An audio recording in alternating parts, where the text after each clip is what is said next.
Imagine a place that could literally start at one end, trek over 1,800 miles straight to the west, and still be stuck under that massive canopy. This place is like a haven for all sorts of crazy creatures, hosting around 10% of the world's species. It's always been seen as this wild, untouched paradise where humans haven't messed things up yet. You know, like a glimpse into how the world used to be before we spread like wildfire across every continent, causing chaos everywhere. I'm talking about the Amazon region.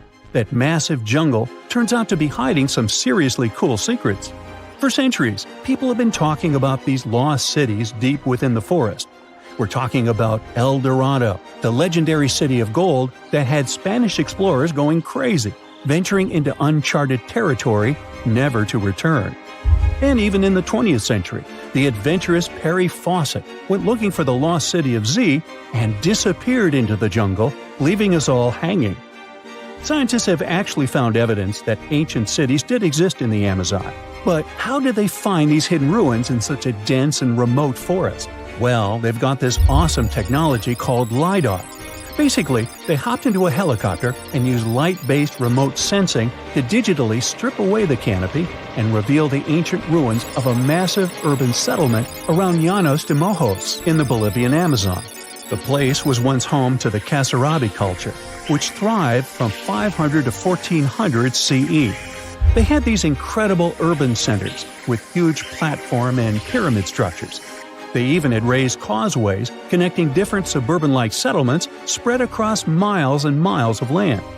These guys were seriously ahead of their time, and they had an epic water control and distribution system with reservoirs and canals. So yeah, the Amazon rainforest wasn't just some untouched wilderness.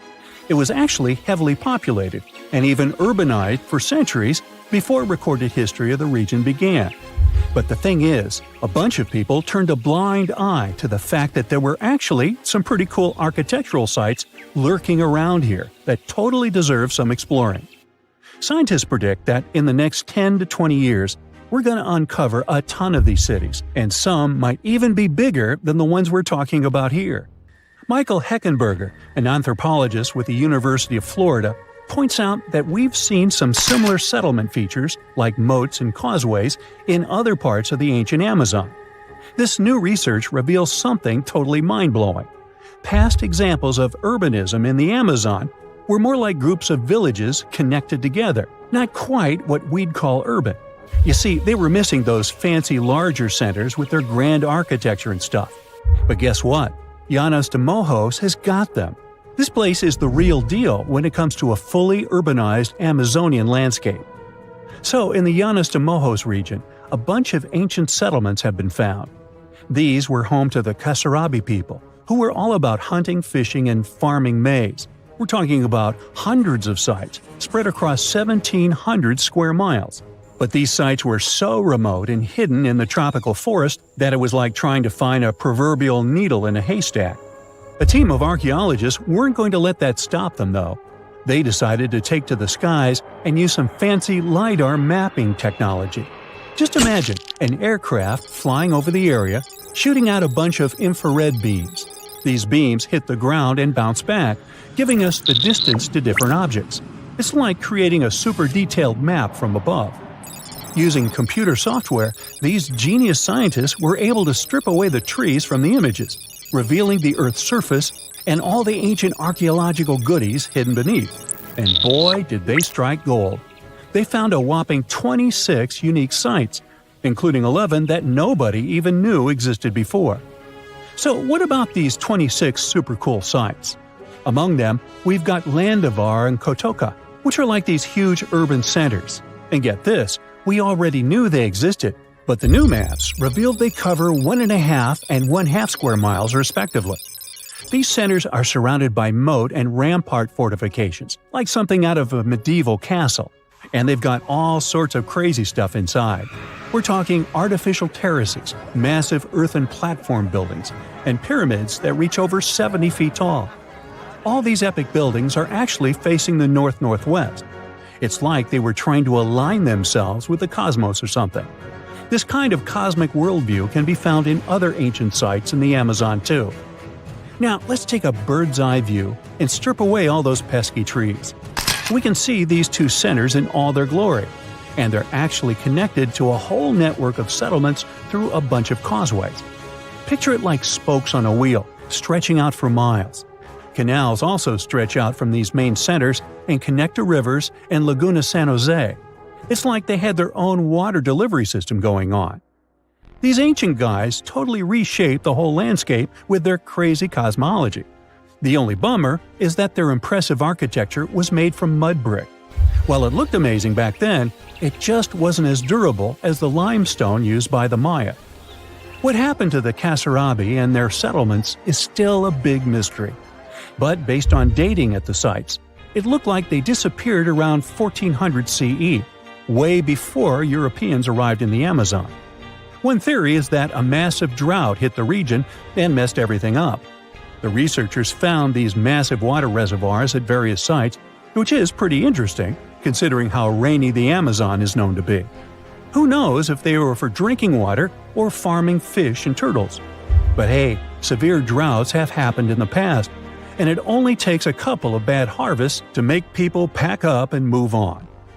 What's even more interesting is that these communities thrived in the same area where this guy Fawcett we mentioned before went missing while searching for his lost city of Z.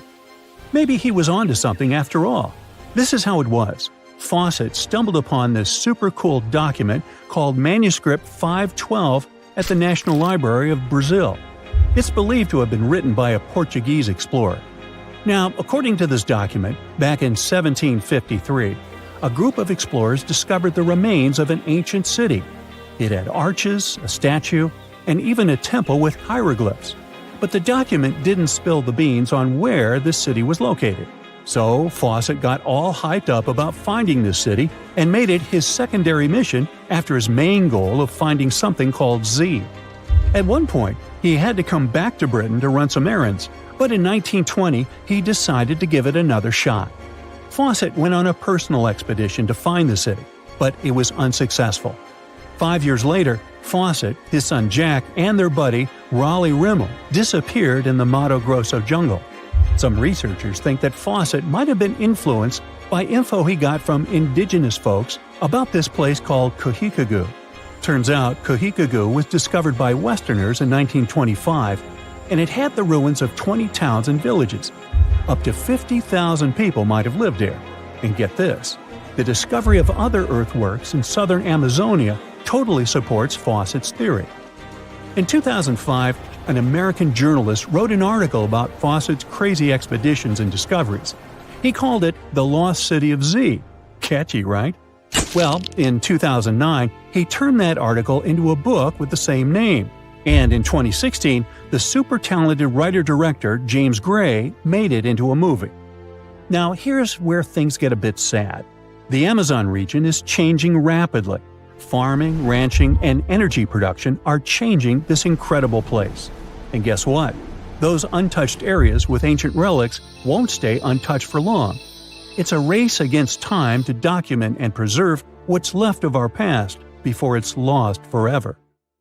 AI can drive a car, design trendy clothes, give you emotional support, and it looks like it can also help us find answers to centuries-long mysteries. Researchers from Yamagata University Institute of Nazca and IBM Japan used a deep learning AI model to find new Nazca lines.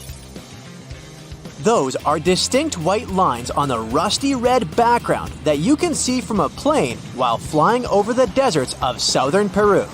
Scientists have tried to decipher the meaning of the Nazca lines ever since they were first discovered in the 1920s. There are straight lines, rectangles, triangles, and swirls. There are also some giant drawings. You can see a monkey, a whale, a condor, a hummingbird.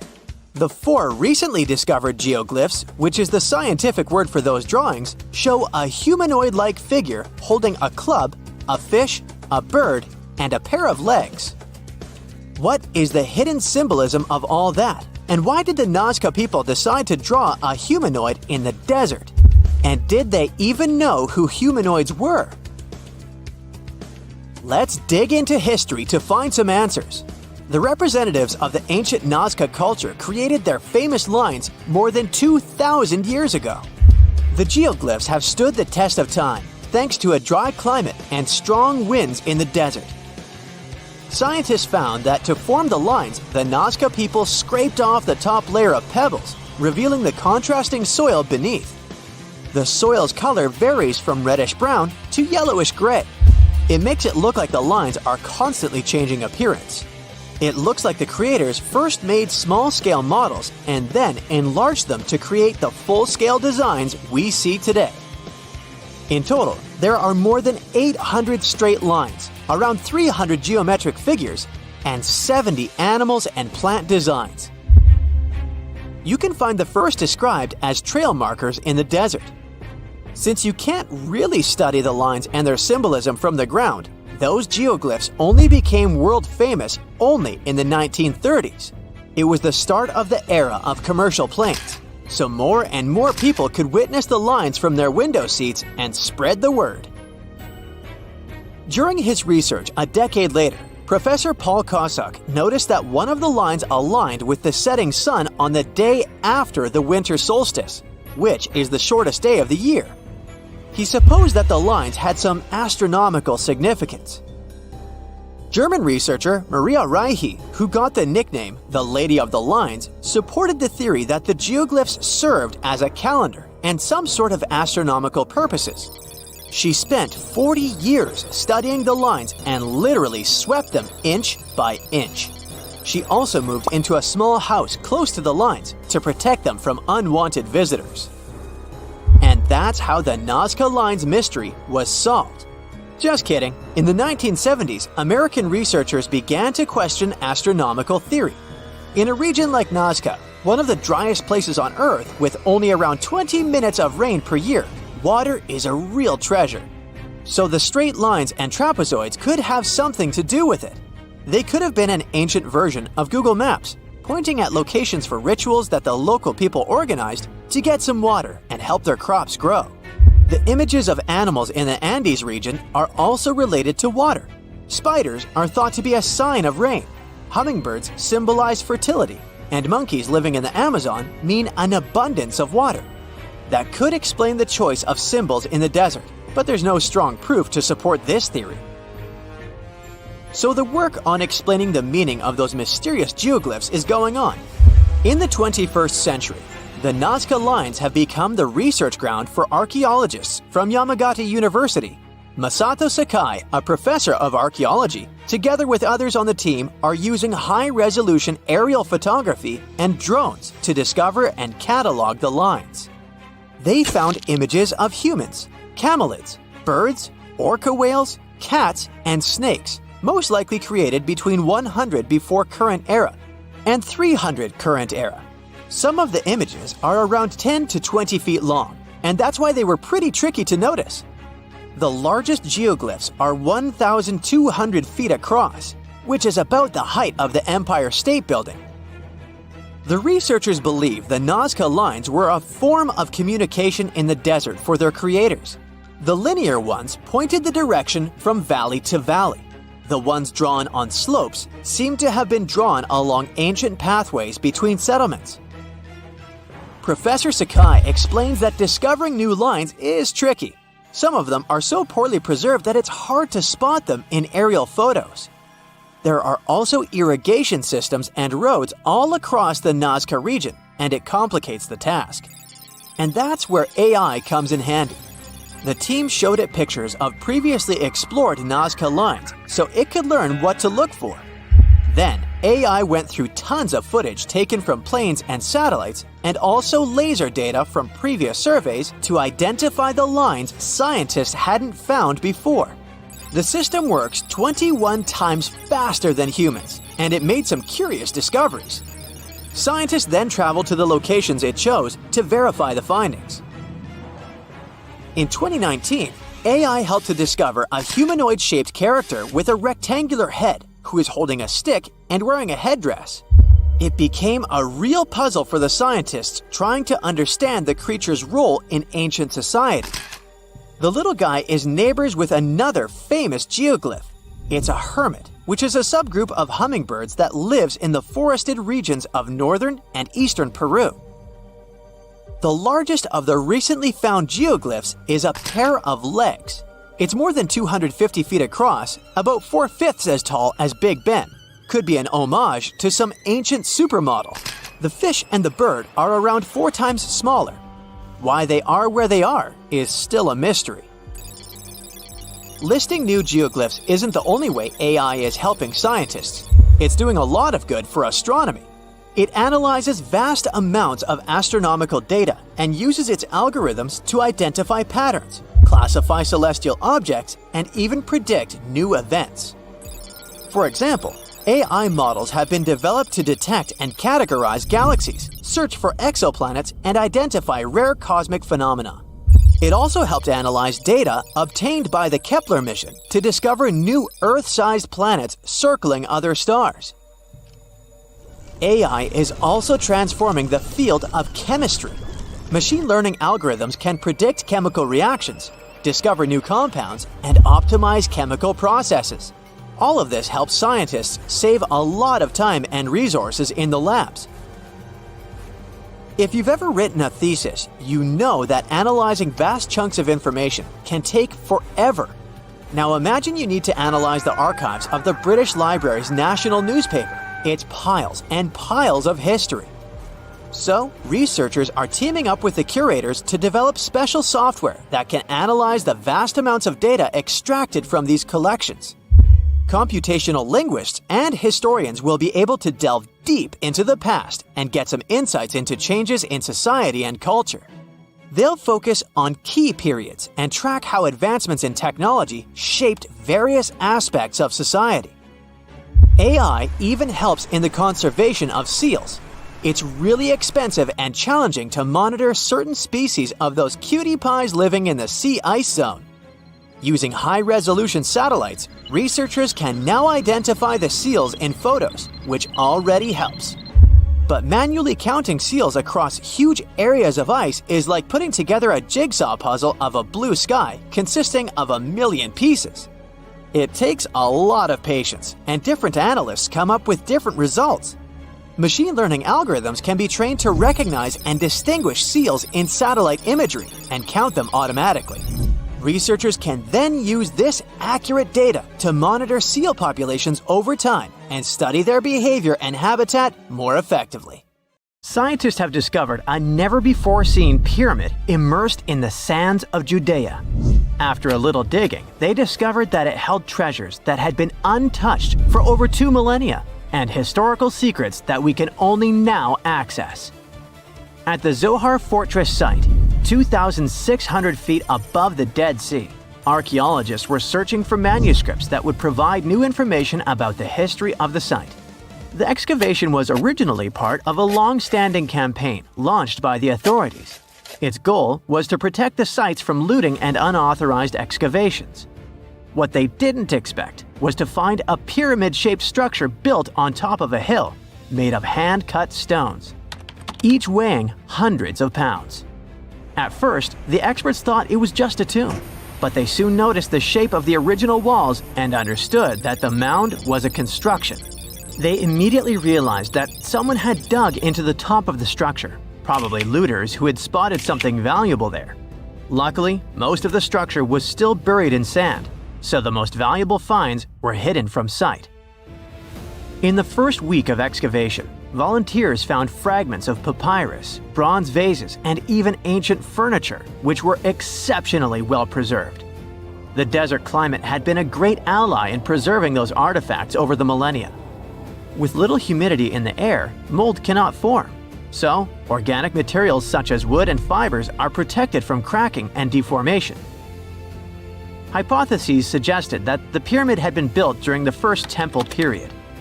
However, new discoveries have shown that it's more recent, from the Hellenistic period.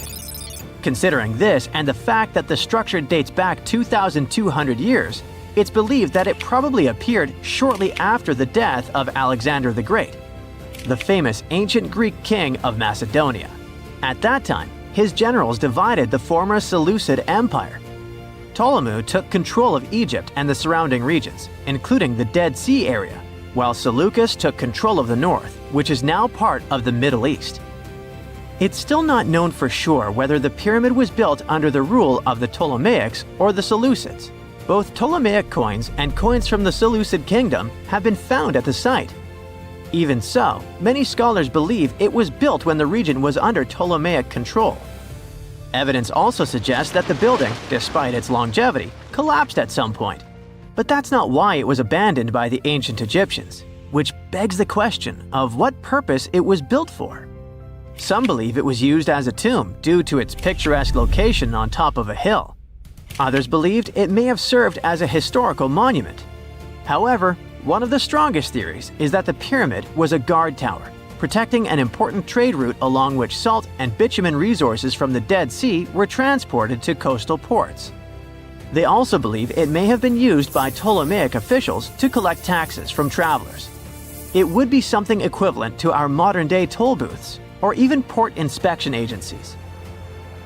Although the contents of the papyrus documents remain a mystery, it seems very likely they were written using the Greek alphabet, and some experts believe that they may have been tax documents, which would make perfect sense, given the theory that the pyramid was a guard tower.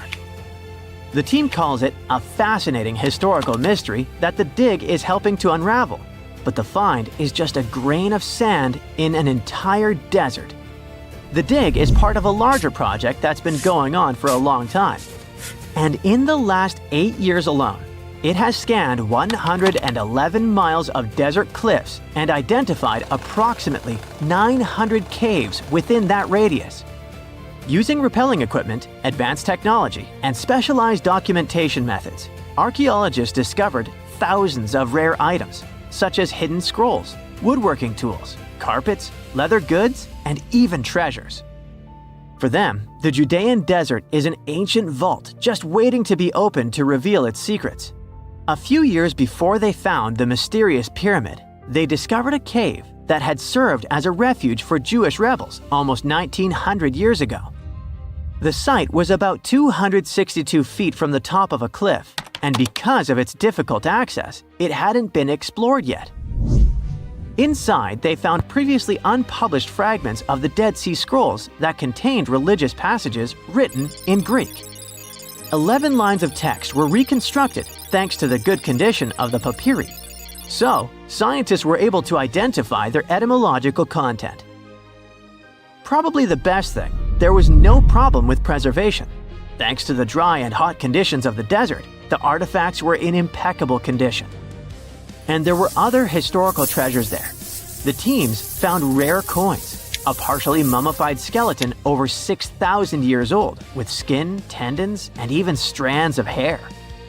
There was also a giant basket made of plant fibers, considered the oldest in the world, more than 10,000 years old.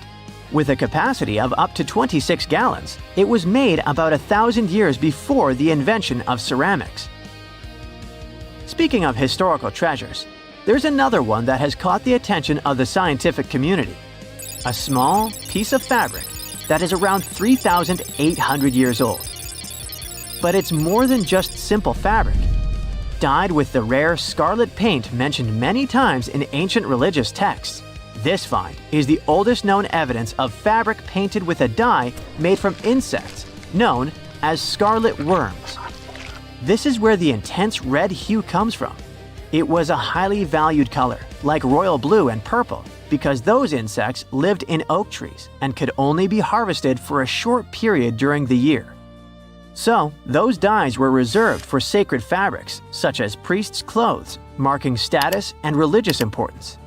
And although this discovery had great significance for archaeology, its size was actually tiny, measuring less than 1 inch. The fragment was discovered in 2016 during excavations in the so-called Cave of Skulls, but it's not known exactly how this fabric got there. According to experts, it's evidence that people knew how to dye wool fibers already 3,800 years ago or so. It also provides us with proof that the ancient textile industry already used animals at about the same time people began to create written sources. Fabrics painted using this type of dye were recorded in more recent periods. But what makes this piece really special is the fact that it is much older than any other. Another important discovery was made in 1980 when scientists found a seed that was over 1,000 years old, which turned into a mysterious tree named Sheba. They spent 14 years cultivating this plant, which is now about 10 feet tall, only to discover later that it could belong to an extinct lineage of trees that had grown in the region. The seed dates back to a period between 993 and 1202 CE, and they believe that Sheba may be a biblical tree commonly associated with healing.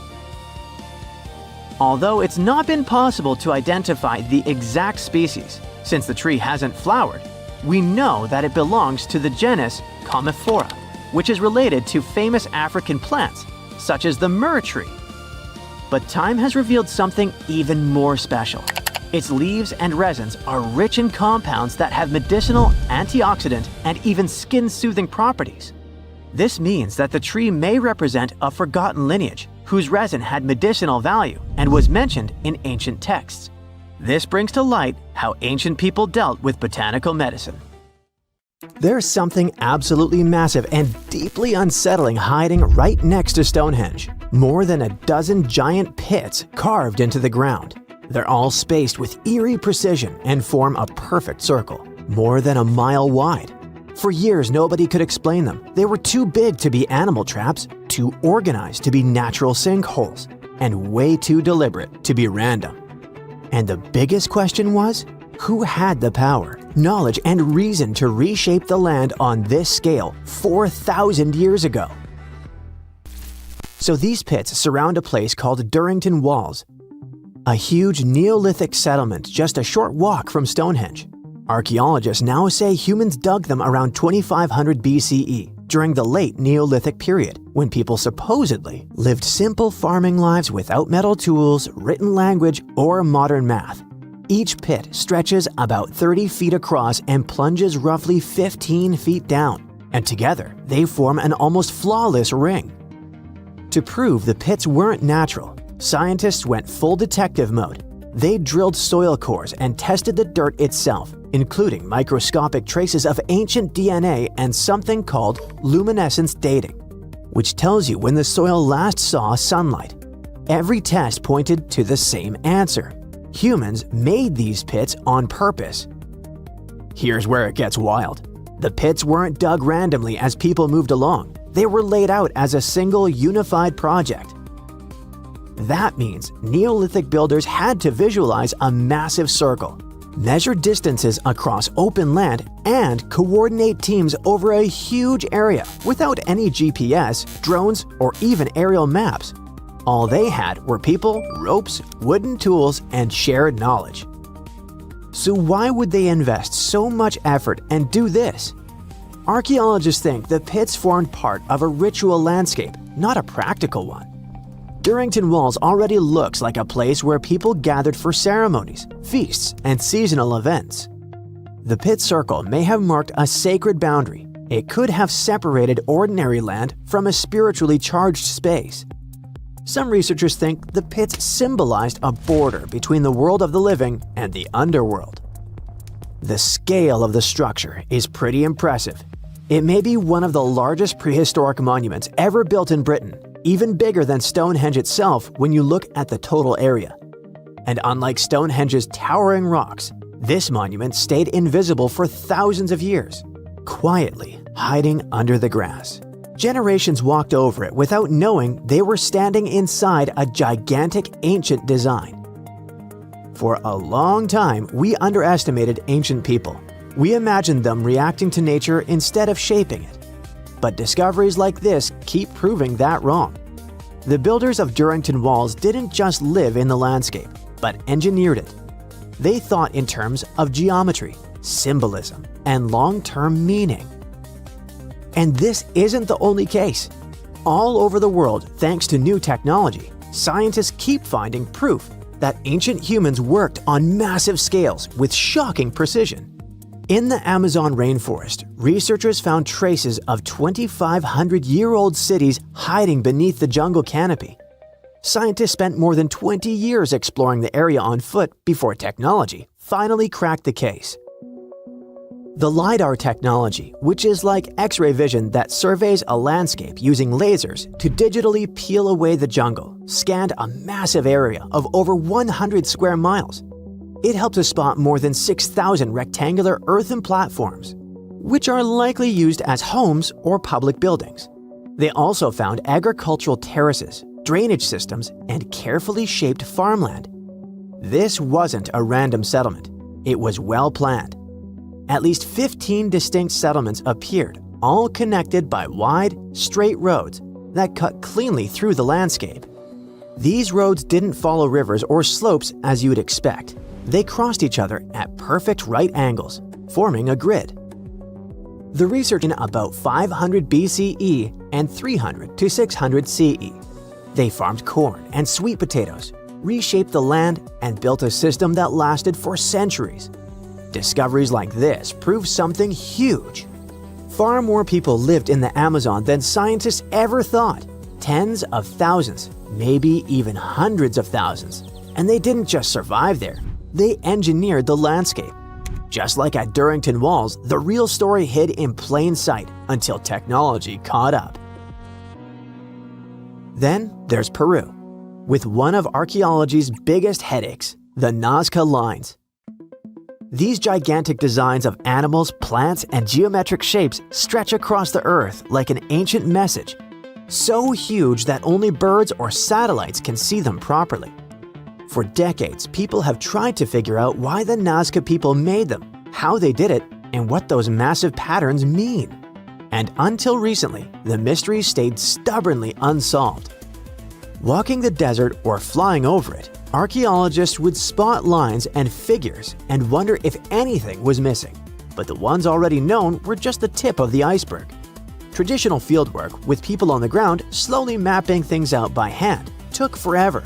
And even then, dozens of smaller designs were just too faint for the unassisted eye. So, instead of scanning the desert on foot, researchers taught artificial intelligence how to see patterns in aerial and drone imagery. They fed terabytes of pictures into trained models, and AI began flagging shapes, curves, and ancient outlines that had been hiding for centuries. In just about 6 months, it identified 303 previously unknown geoglyphs in the Nazca Desert. It almost doubled the number of figures we knew before and showed entire classes of designs. Some of these new shapes are tiny, just a few feet across, but they sit next to giant ones like the hummingbird or monkey. Thanks to all the new finds, scientists can finally start testing theories they had about the purpose of the lines. It looks like the lines weren't just decorations. Many may have been walkways or routes used for ceremonial movement.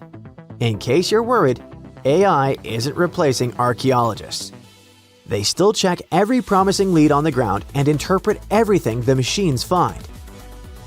Back in Britain, the pit circle also connects to an even older structure, an early Neolithic site called Robin Hood's Ball. Because it stood so far from the famous stones, it felt like a side character. But it turns out Robin Hood's Ball is from around 3600 BCE, which makes it about 500 years older than Stonehenge itself. It's what archaeologists call a causewayed enclosure, which sounds fancy but really means a big circular earthwork made of ditches and banks. Instead of one clean trench, the ditches are broken into short segments with little gaps in between. And instead of keeping people out, it probably brought them together. Archaeologists think these enclosures worked as gathering places, spots for meetings, feasts, rituals, and social bonding among the first farming communities. Then came the twist no one expected. While preparing land at Lark Hill, a hillside northeast of Stonehenge, for new military housing, archaeologists found signs of another causewayed enclosure. This discovery flipped the map upside down. The landscape wasn't growing outward from Stonehenge, it was already alive long before the stones ever went up. As researchers dug deeper, they found hundreds of flint tools, beautifully made leaf-shaped arrowheads, chunks of human skull, and pieces of antler, likely used as digging tools. Then came the pottery. Different styles showed up in different places, some from the enclosure ditches, others from nearby pits.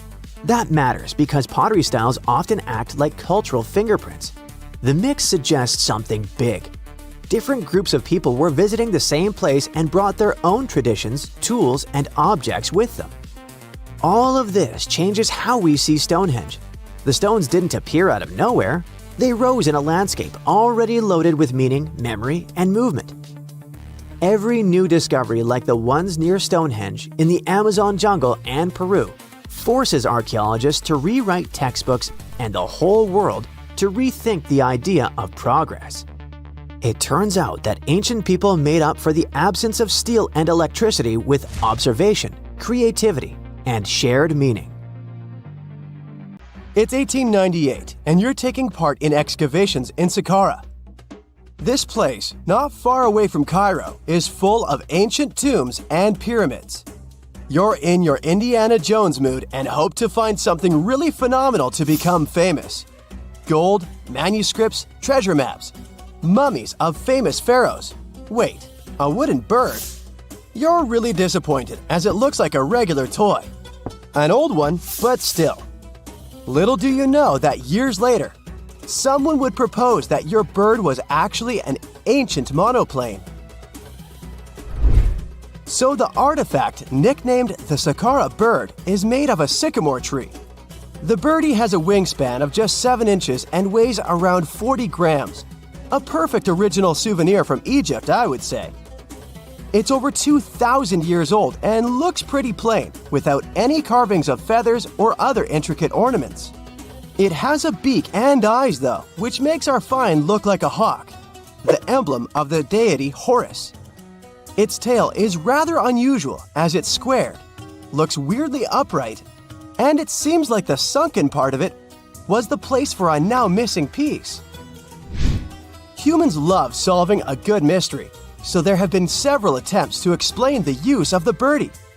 First, quite simply, is that it was a ceremonial object. The second idea is that it was a toy for a child from some well-off family. It could have been some sort of boomerang, which was a popular concept in ancient Egypt. Then there was a theory that the bird had been used as a weather vane.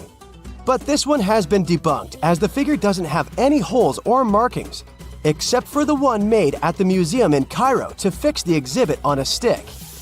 So there was no way to hang it in the past. Almost a century after the bird was found, Egyptologist Dr. Khalil Masiha proposed a new theory that it could have been a model of a monoplane. He believed the bird was missing a horizontal tailplane. Otherwise, it had its wings set at a right angle, similar to that of modern planes. It could have worked to generate the aerodynamic lift necessary for flights. Dr. Masiha also claimed that it was common at that time to place miniature models of technological inventions in tombs. So, did the ancient Egyptians really invent the plane in 200 BCE? That would make the Wright brothers, who are considered the inventors of aviation, really upset. They made one of their first flights only in 1903. There's just one way to know for sure, and that is to test the model. But you know, the ancient museum in Cairo would unlikely let one of their cherished exhibits fly around like a toy. That's why glider designer Martin Gregory built a similar model, this time of balsa wood, and concluded that even with the missing tailplane, the plane wasn't much of a flyer. Case solved? Not really.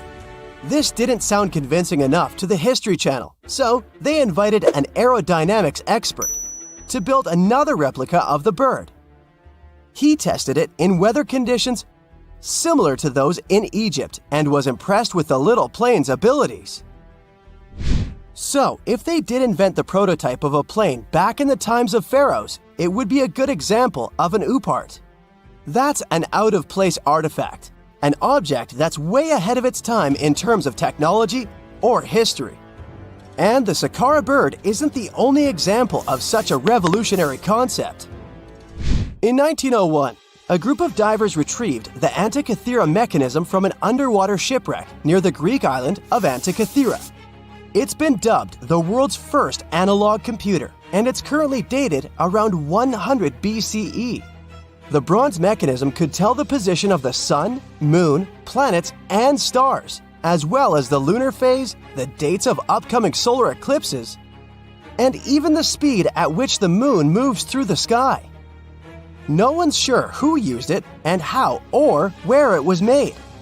But it's obvious that it's extremely precise and way too advanced for its time. The first flushing toilets in the world were invented in the middle of the 20th century. Just kidding. The ancient Minoans on the Mediterranean island of Crete and the Indus Valley civilization both came up with this brilliant invention at the same time, around 4,000 years ago. The plumbing and sanitation were so well done that no one managed to design anything better until 2,000 years later. One ancient Minoan lavatory was discovered at the Palace of Knossos. It looks like it had a wooden seat set over a tunnel that directed water from a rooftop reservoir to an underground sewer. Other varieties got water from jugs. Only the super rich people could afford all this glory. So if you wanted to shop for real estate back then, the flushing toilet would be a telltale sign you were in the rich neighborhood.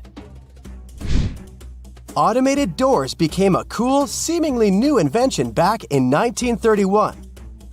But the technology behind them is actually much older. Think the 1st century CE old. Mathematician and engineer Heron of Alexandria came up with a hydraulic system to open and close temple doors. To bring it into action, you need to light a fire to produce heat. There was a brass pot under the fire, half filled with water. The inventor connected the brass pot to containers that acted as weights. When the fire was burning, the water moved into the containers. They went down and pulled the ropes. It was nothing like a supermarket door that opens in front of you before you even have time to think. Heron's door took hours to open, and there was no way to stop the process. That's why they only opened the doors once a day before people entered the temple, to add some mysticism at the temple during ceremonies. Spooky. Looks like the first ever battery was invented in Baghdad around 2,000 years ago. A German archaeologist found this oval-shaped clay jar in 1938. Scientists are still not sure what purpose it served and who exactly invented it. There is a theory that it was used for electroplating objects with precious metals. When they filled it with a weak acid like vinegar, the battery produced around 1 volt of electricity. Another theory says it was a vessel for sacred scrolls. Would you like to buy contact lenses designed by Leonardo da Vinci himself? In 1508, he invented a glass lens with a funnel on one side. You were supposed to wear it with water inside to improve your vision. Sounds a bit uncomfortable, doesn't it? So, around a century later, French scientist René Descartes decided to improve the idea and make the cornea contact the future lenses. Contacts because they contact your eyes, get it? The glass tube with liquid did help improve vision, but blinking was sadly impossible. 2.5 centuries later, new technologies in the glass industry let scientists design contacts that would fit in the eye and even let the wearer blink. Thanks, guys! Still, those lenses were made of heavy blown glass and didn't let the eye breathe. About 50 years later, contacts became plastic. Lightweight, unbreakable, and scratch-resistant, but still covering the entire eye. And then, in 1948, an English optical technician accidentally sanded down a plastic lens and figured out they'd still be in place even if they covered only the cornea. Imagine you're living in 19th century London and need to send a message to New York. It would have taken about 10 days to get there by ship. So when delivery time went from days to hours in 1858, it was a true sensation. The first message was sent by Queen Victoria herself. It was all made possible thanks to the transatlantic telegraph cable, running under the ocean. Sadly, the new cool invention only lasted a few weeks. It took years to bring it back to life. Okay, what if I tell you that the extraterrestrials we all imagine as little green men may actually look like very normal Earthlings and chill in Europe? This is the Iberian Peninsula, and people living there are under suspicion. Ooh. Here's the reason. Somehow, parts of the most important artifacts that the Iberian civilization called Treasure of Valena are made of metal that simply can't be found on Earth, because it's metal from a meteorite. Now let's tackle this step by step. This is the artifact itself, and it's composed of 59 different objects. Bowls, bottles, and bracelets. Is there a pattern there with all those bees? In total, the find weighs around 20 pounds, of which 18 pounds are 23.5 karat gold. Now, if you're not a metal specialist, I'll clarify it for you right away. For comparison, 23 karat gold is 95.8% pure gold, so 23.5 karat is even purer. The remaining percentage goes to other metals to help add strength and durability to the precious alloy. There was also silver, iron, and amber in that set. The artifact could have been pretty straightforward, but for these two, let's call them imposters. Look at this wrought iron bracelet and this hollow hemisphere. Can you see that? Those rusty lines on the hemisphere and the overall weird color of the bracelet do stand out, since everything else is made of purest gold. This all started back in 1963, when a researcher noticed a dark leaden metal among the shiny bowls and bottles. The metal was shiny in some areas and covered with a ferrous-looking oxide that was mostly cracked. Now, just so you understand, gold does not usually act this way. Gold is one of the least reactive of all metals, so it won't even tarnish, let alone rust. To figure out where this suspicious iron came from, researchers turned to mass spectrometry, which checks out the mass-to-charge ratio of molecules.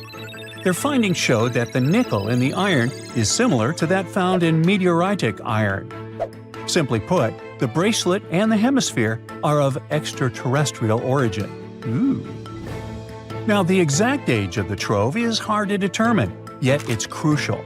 We need to know the exact age to see if it coincides with the start of the Iron Age in the Iberian Peninsula. If it does, then no further questions here. But if it doesn't, well, it's, at the very least, weird, if not suspicious. So there's this three-age system. It comprises the Stone Age, then the Bronze Age, and then the Iron Age. The Stone Age is of no importance here, so let's compare the Bronze and the Iron Ages. The Bronze Age began when it was realized that combining copper and tin produced a material that was more durable than either metal alone. This era was all about major upgrades in tools and weapons, but two standout inventions were writing systems and the wheel. Then came the Iron Age. This time was all about slowly bringing iron into everyday life. Iron was way easier to shape into cool designs than bronze. Now, this was a big deal because iron, especially transformed into steel, provided significant improvements in all aspects of life. Tools became lighter, cheaper, and stronger compared to their bronze equivalents. You get it? Good. So, researchers have long debated whether the treasure dates back to the post-Archaic era or the latter part of the Bronze Age. The most recent study claims that those artifacts were created in 1400 to 1200 BCE, and something really doesn't add up. First off, the Iron Age began around 500 years after these artifacts were crafted. Plus, ancient craftsmen couldn't know back then how to work with metals that landed on Earth approximately 1 million years ago. And while the dates are really hard to explain, there is a logical explanation for the craftsmanship.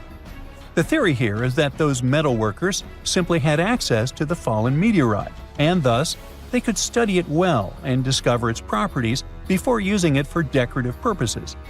They could have figured it out through trial and error, and once they knew exactly how to work with this extraterrestrial metal, they proceeded to adorn the artifacts with it.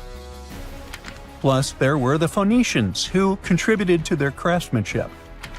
Now, it's true that the Iberian people have been processing metal and making pottery long before the Phoenicians settled on the peninsula. But the arrival of new metalworking techniques and the introduction of the potter's wheel enabled them to produce better quality goods much faster than before. So, we figured out the extraterrestrial origins of the Iberian artifacts.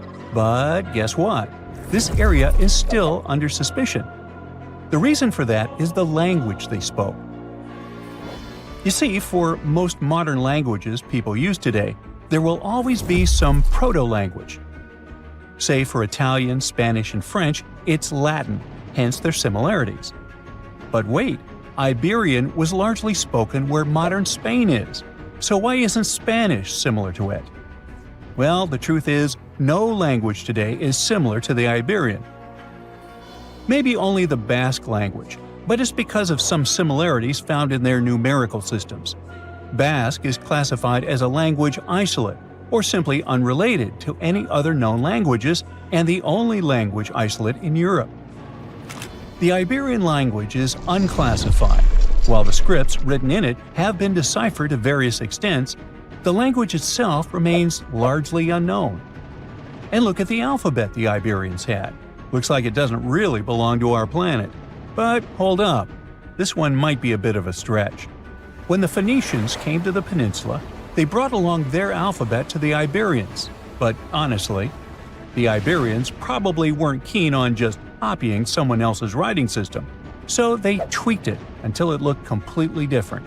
Let's just say they took some inspiration and ran with it. While linguists can guess to some extent how most characters sounded, actually translating the language is still completely impossible. The Iberian language was non-Indo-European and faded away over 2,000 years ago. And there aren't any similar languages left to help us out. Super frustrating, right? Yeah. We got over 2,000 Iberian inscriptions from tombs, coins, potteries, lead plates, and even cave wall carvings. But aside from a handful of words, we're totally in the dark about what they mean. Now, if we could understand their language, we might have learned that they were great thinkers and all, but we can only contemplate the works of art they left. Iberian culture has a lot of amazing stuff made by talented artisans. We're talking about not just metalwork and ceramics, but also detailed sculptures, textiles, jewelry, and other personal bling. But here's the catch. Making all those luxury items depended a lot on a big farming class. At the heart of Iberian society, most folks were involved in farming and taking care of livestock.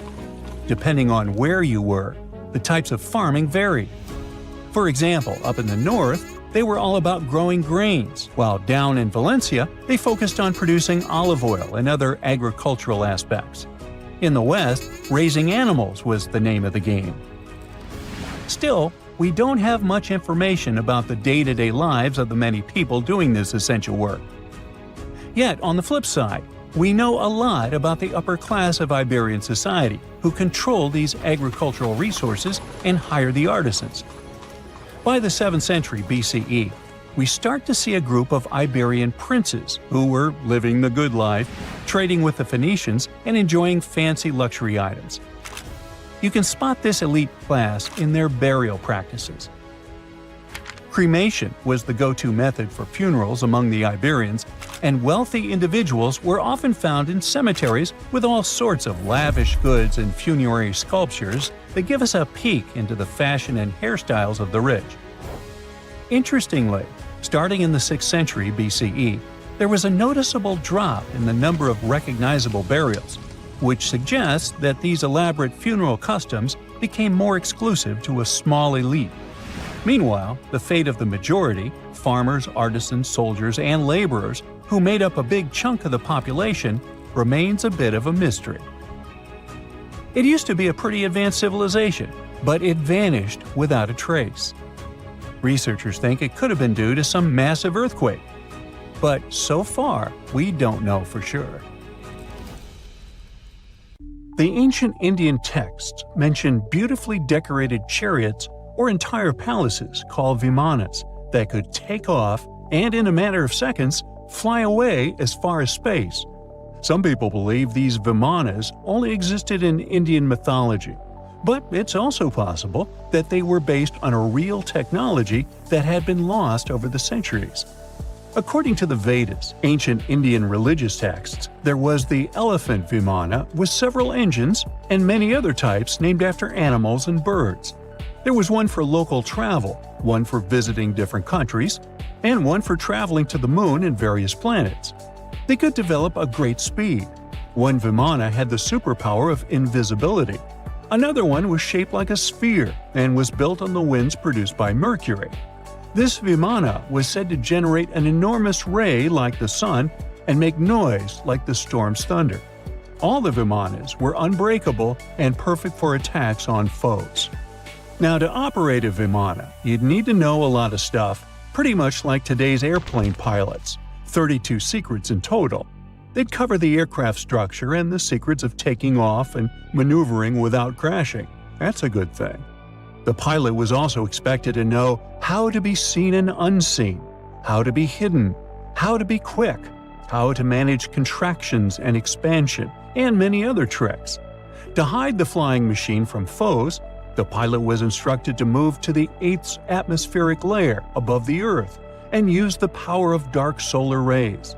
This instruction might sound a bit weird, but there were others, more realistic ones, which still make sense in modern aeronautics. There are sections of ancient texts on the vimanas that focus on details like flight paths, pilot training, navigation, and even suitable clothes for pilots and recommended food for long flights. There was also a lot of technical detail about the use of heat-absorbing metals, the metals utilized, and melting points. The supporters of the theory that the vimanas were more than just myths are sure that the ancient Indians would unlikely go into all these details just for a beautiful story. So, the flying palaces might have been real and way ahead of their time, like many other great Indian inventions. Back in the 6th century BCE, an Indian physician named Sushruta basically wrote the original guide to medicine and surgery. They even called him the father of surgery for his work. Sushruta laid down the details on hundreds of medicinal plants and described complex surgical procedures. He gave instructions on nose reconstructions and skin transplants from one part of the body to another. The original method of rhinoplasty, which involved taking a piece of skin from the forehead to reconstruct the nose, is still used today. But back then, it had a slightly different purpose than surprising your followers on social media. Those nose jobs helped out folks who had lost their noses as punishment for crimes or in fights. Now, you gotta thank an ancient Indian math prodigy for the invention of zero. It might not seem like a big deal, but without it, we would have no binary system and no computers. People before the 5th century CE were only thinking about some sort of a sign to indicate nothing. The invention made addition, subtraction, and other mathematical operations a whole lot easier. You can see the oldest zero in existence carved in the wall of a temple in Gwalior, India. The Indus Valley Civilization was using rulers in 1500 BCE and earlier.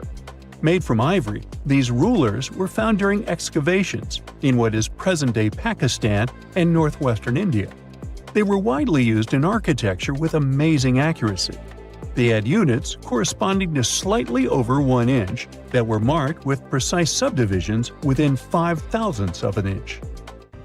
The next invention is more of a concept than a physical item.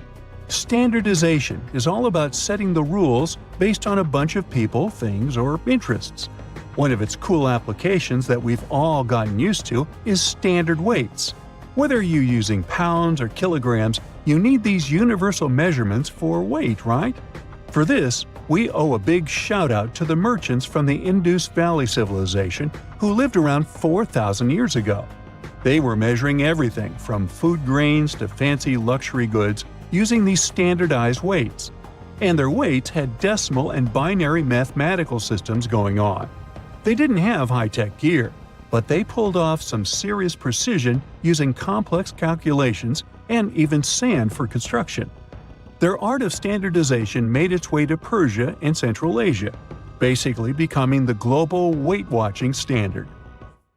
So if yoga is your go-to exercise, you definitely have a personal reason to appreciate the ancient Indian geniuses. Over 5,000 years ago, during the rule of the Indus Sarasvati civilization in northern India, yoga was first mentioned in the Vedas. Yoga was refined and shaped over the centuries until it grew into a massive teaching with over 200 sacred writings dedicated to this way of obtaining enlightenment. At the beginning of the current era, yoga got a new trajectory thanks to a Hindu writer who laid down a system of yoga in his text, the Yoga Sutras. It became a whole-body rejuvenation, a life-extending practice with poses that you are still doing on the mat today. Yoga has reached the Western world only in the 19th century, and it caught on like wildfire. Chess, the all-time top game for intellectuals, is also an Indian invention. Its ancestor was called Chaturanga, and it was a strategic board game that started gaining popularity around 3,000 years before the current era. This early Indian version of chess was played by 4 people, not 2, and had 64 squares. Each player had 8 pieces, ranging from pawns to kings, bishops to knights, and there was no standard 6-faced dice. They rolled with an oblong one. Players facing off were actually allies, forming 2 teams based on the direction they sat. Chess, that we know and love today, was first mentioned in ancient Indian literature in a legend. It said that the wife of a villain called Ravana had invented the game to amuse him.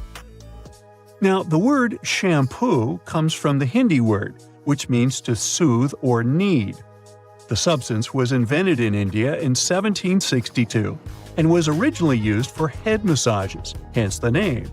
The first shampoo was made of natural oils and herbs. British traders fell in love with the idea and brought it back with them to England. It took years for the original head massage oil to evolve into shampoo as we know it today, but it's still an Indian invention. Unlike the ancient Greeks, who wore animal skins, the Indians started cultivating cotton back in the 5th and 4th centuries before the current era. They used cotton threads to produce fabrics that soon became a huge hit in the Mediterranean and beyond. Jute and wool also have their origins in India. Cashmere, the finest and most exclusive type of wool, actually comes from the Kashmir region of India. Buttons that sit proudly on that cashmere cardigan of yours also have ancient Indian origins. Some 5,000 years ago, the Indus Valley civilization started cutting seashells into geometric shapes with tiny holes in them. First, they were just decorations, but then people started using them to fasten clothes. Now, when you think about radio communication pioneers, Marconi's name usually steals the spotlight. He got a Nobel Prize in Physics in 1909 for his groundbreaking radio work. But there's an unsung hero in the radio waves game, and his name is Sir Jagdish Chandra Bose. He spilled the beans on radio communication way back in 1895. He shot an electromagnetic wave across 75 feet at the town hall in Calcutta, and it went through walls, rang a bell, and even set off some gunpowder. Marconi took a page from Bose's book, using his invention, the Mercury Coherer, as a blueprint for his own two-way radio. Bose didn't patent his genius creation, so he only got his credit a century later. Now, let's assume that another species, whether humanoid or dolphin-like, could have existed millions of years ago. How do we find their traces? There was a Doctor Who episode about a non-human industrial civilization on Earth that existed long before us. These reptiles, called Silurians, were forced deep underground by a catastrophic rise of temperatures on Earth, and there they thrived for centuries. That inspired scientists to create the so-called Silurian hypothesis. If there was an advanced civilization before us, we should find their traces somewhere. Well, let's try. Climatologist Gavin Schmidt and astrophysicist Adam Frank decided to dive into this themselves. Like us, any technologically advanced civilization would be hungry for energy. So they looked for global effects that would leave a widespread mark. For example, hints of large-scale industrial processes, like plants and factories, and their leftovers. Then comes the question of how long these civilizations would last. If they existed for a long time, we should look for long-lasting signs, like residues from burning fossil fuels, mass extinctions, synthetic chemicals not found in nature, and even traces of nuclear fission. Basically, we should search for the same kinds of things that humans are currently leaving behind as evidence of our activities. Unfortunately, this evidence isn't that easy to find. Let's imagine an unsettling scenario if humanity suddenly disappeared. Even though it seems like we've left a lot of changes on our planet, the future civilization millions of years from now would struggle to find any remnants of our existence. Why? Well, our planet has existed for 4.5 billion years. Complex life on Earth has existed for more than 400 million years. Compared to that, our industrial period only lasted around 300 years, and we haven't left any significant traces. Our record of Earth's history is full of gaps, especially the further back you look. The fossil record captures only some things, being very selective and incomplete. On average, one fossil emerges every 10,000 years, and dinosaur footprints are even rarer. Mountains rise, oceans change, and plate tectonics can easily wipe out evidence of entire civilizations. After a couple of million years, chances are any physical signs of a civilization would disappear. In order to find at least something, we have to look for things like odd sediment patterns or unusual isotopic ratios.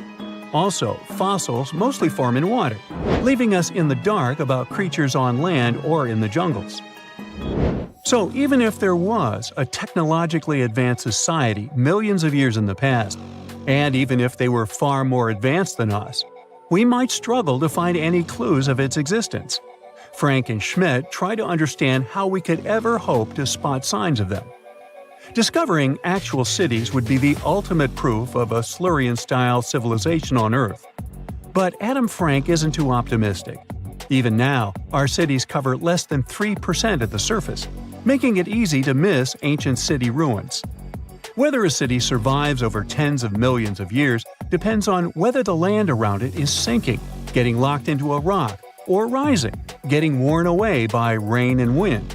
So, places like the French Quarter in New Orleans might have a better shot of making it into the geologic record than, say, Haight-Ashbury in San Francisco.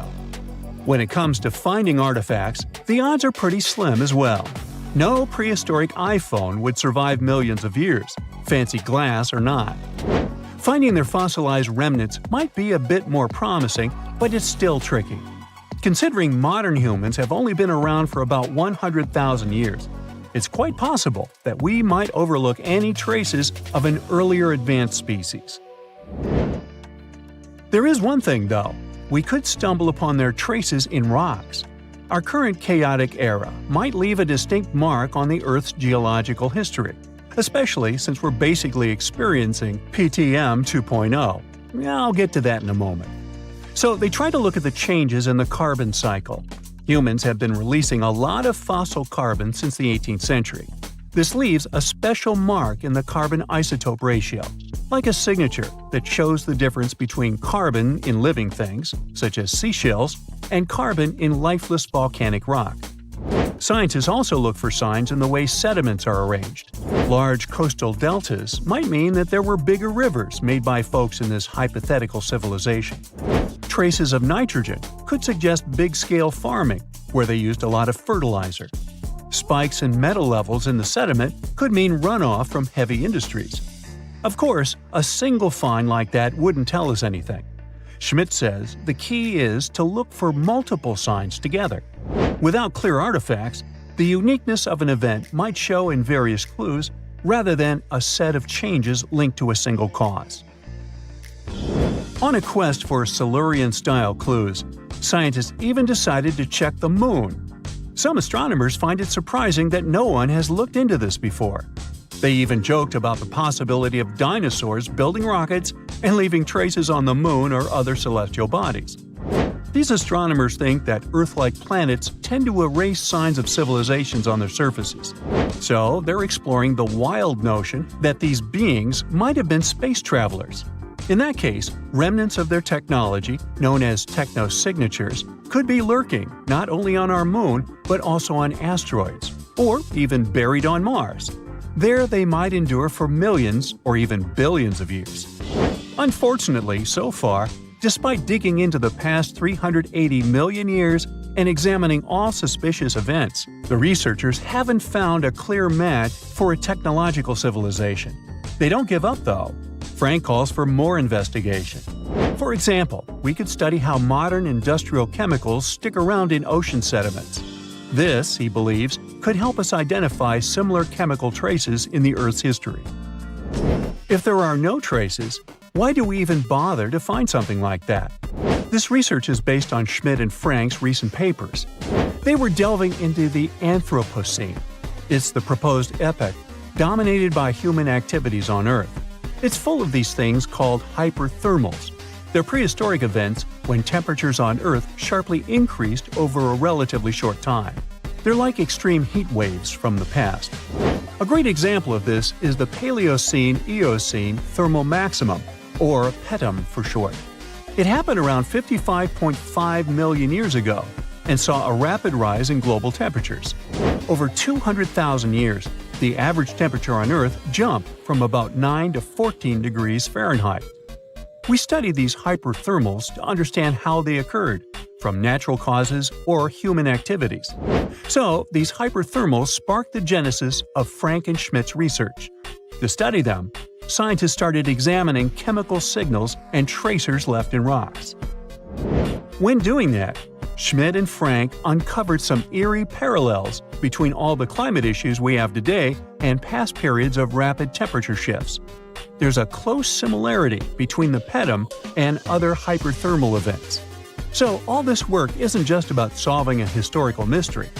Understanding our impact on the environment can guide us to finding better ways to live in harmony with the planet and avoid becoming a forgotten species in the future. Our Milky Way is filled with lots of planets that could be just right for life, but we don't know if there are other civilizations out there. Earth is the only place we know of with living beings. About 200 years ago, people wondered if there might be civilizations on Mars. Back then, it was a real question, but once we got pictures from space probes, we decided there wasn't any evidence for it, and that idea got stuck in our minds. Now, it's not even considered a valid topic for serious science. It's seen as kind of silly. But no one has set clear limits on what could have happened on our own planet a really long time ago. So, even if there is no proof, we shouldn't throw away the possibility. Don't forget, it took humanity a while to recognize dinosaurs. Maybe Silurians are just patiently waiting for their time. There you are, trekking across a desert on foot. It's hot, you're terribly thirsty, and now you gotta walk around this stupid wall. Wait, a wall in the middle of a sandy, lifeless nowhere? Exactly, a wall in the northern Saudi desert. Archaeologists have just made a super exciting discovery, and what they found was not just a single wall. No, it was a whole ancient walled city that might date back to 2400 BCE. They think this place was home to around 500 people and could have been used for 1,000 years. This discovery is groundbreaking. It means that the area could have been way more advanced than anyone expected. The city was well organized, with different zones for living, towers and strong walls for protection, and different sections for all kinds of daily life. This ancient city, now called Al-Natab, was basically an oasis town, and it's great since it can give us a peek into what life might have been like in this desert thousands of years ago. Apparently, they had clearly separated areas, like residential sections, a cemetery, farmland, and even a town center.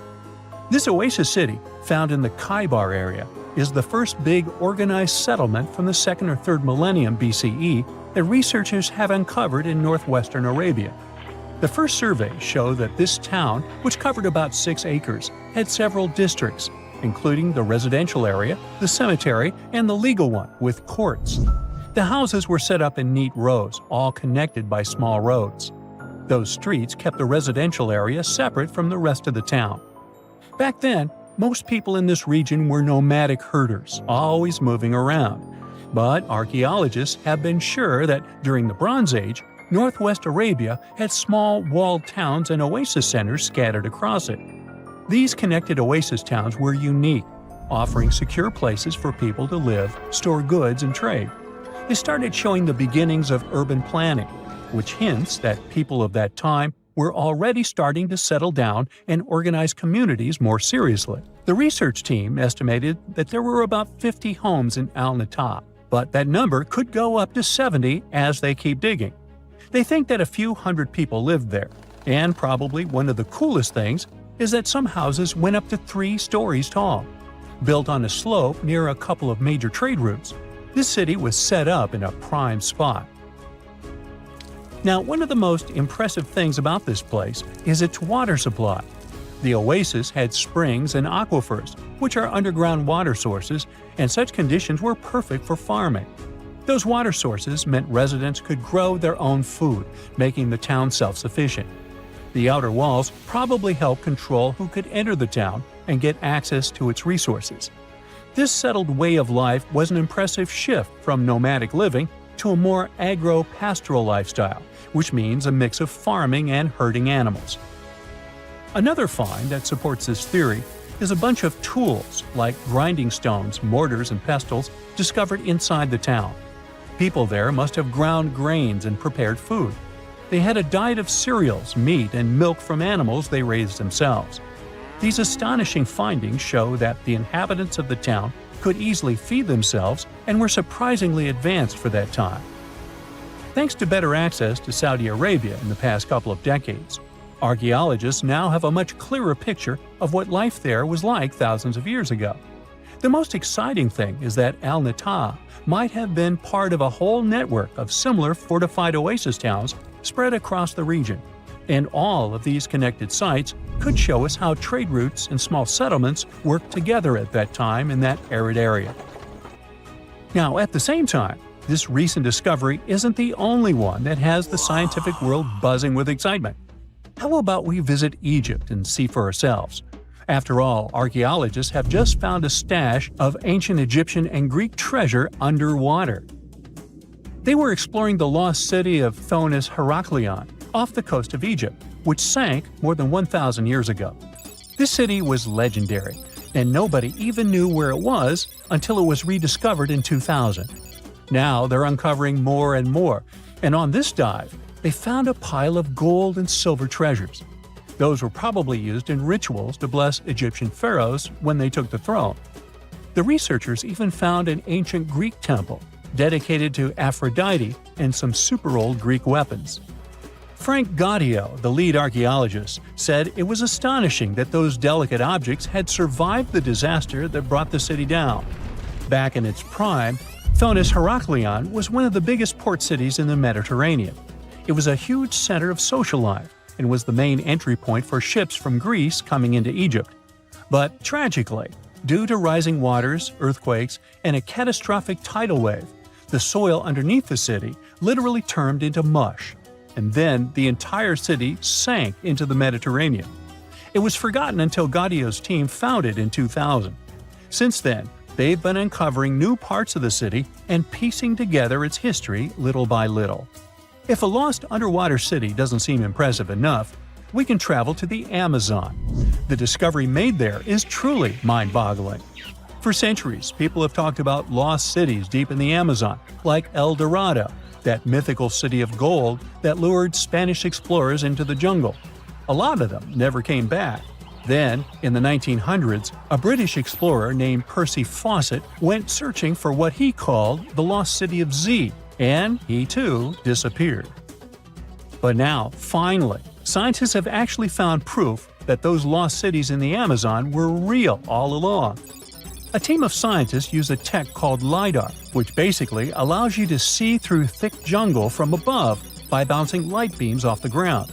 They flew over the jungle in Bolivia in a helicopter about 650 feet up and mapped out those hidden ancient cities. What they found were ruins of a huge urban settlement built by the Kasarabi people who lived there from 500 to 1400 CE. And it wasn't just a couple of buildings here and there. No, the LiDAR maps revealed massive urban centers, pyramids, platforms, roads, canals, and causeways, all carefully laid out. Turns out the Amazon wasn't just an untouched jungle. It was once home to big, complex cities.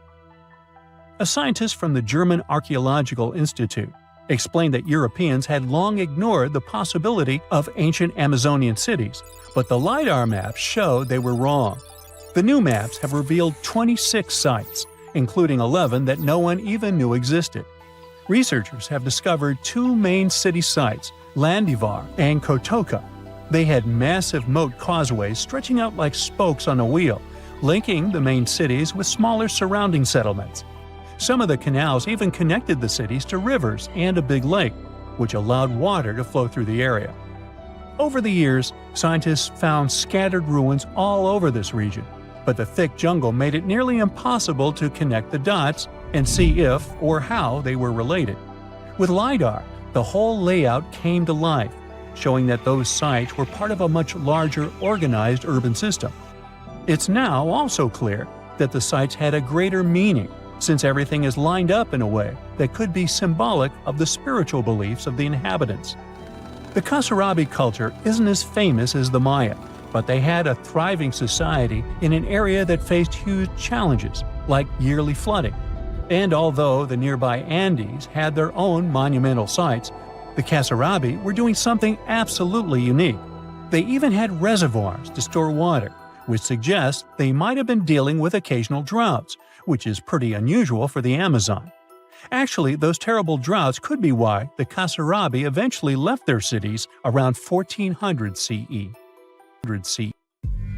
What if we're not the only technological species on Earth? No, don't side-eye the person next to you. I'm pretty sure they're human. I'm talking about a whole advanced society that might have lived millions of years before us and then vanished. Yeah, it's a bold theory, but it's possible. Which brings up a big question. If they really existed, would we even be able to tell? Because, let's be honest, we are fascinated by the idea of finding intelligent life on other planets.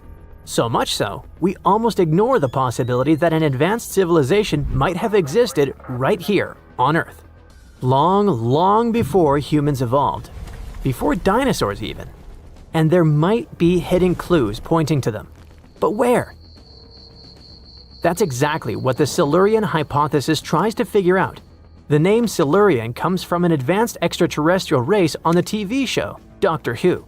But the real-world idea is a little different.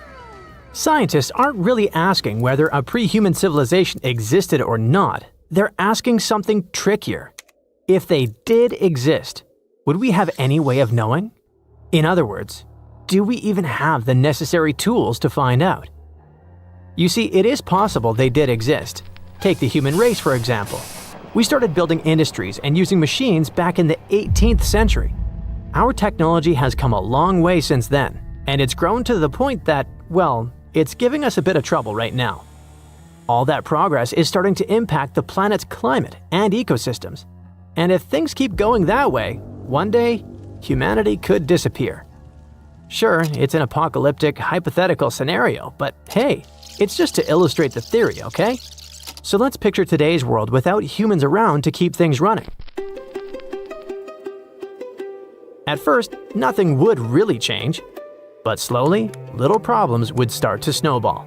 Oil refineries and nuclear plants might keep going for a while until a jam here, a broken valve there, and suddenly disaster strikes with explosions, smoke, and fire tearing through the sky. Over time, pavement would split open, letting tiny green sprouts poke through. A few seasons later, those sprouts would grow into weeds, then bushes, and eventually trees strong enough to tear roads apart. At some point, our concrete jungles would turn into real green ones. And it wouldn't stop there. Bridges, buildings, entire skylines would crumble. Even the things we think will last forever, like plastic, would, over time, be swallowed by the Earth. Fast forward a few 100 million years, and Earth has completely resurfaced. Any direct evidence of our society would be long gone. Fossil evidence would fade away, and thanks to erosion and shifting tectonic plates, even our biggest cities would vanish in the blink of an eye, at least in geological terms. Now imagine Earth becomes home to a brand new intelligent civilization, and the scientists of this future species are trying to prove that we, humans, once existed. Let me tell you, they would have a ton of work ahead of them. That's because without any actual human-made objects left behind, they'd have to look for the geological fingerprints of our activities. In other words, features in rocks or minerals that tell scientists what happened on Earth long ago. They might check for unusual spikes of carbon, for example, but even then, the clues wouldn't be crystal clear, for reasons I will get to in a second.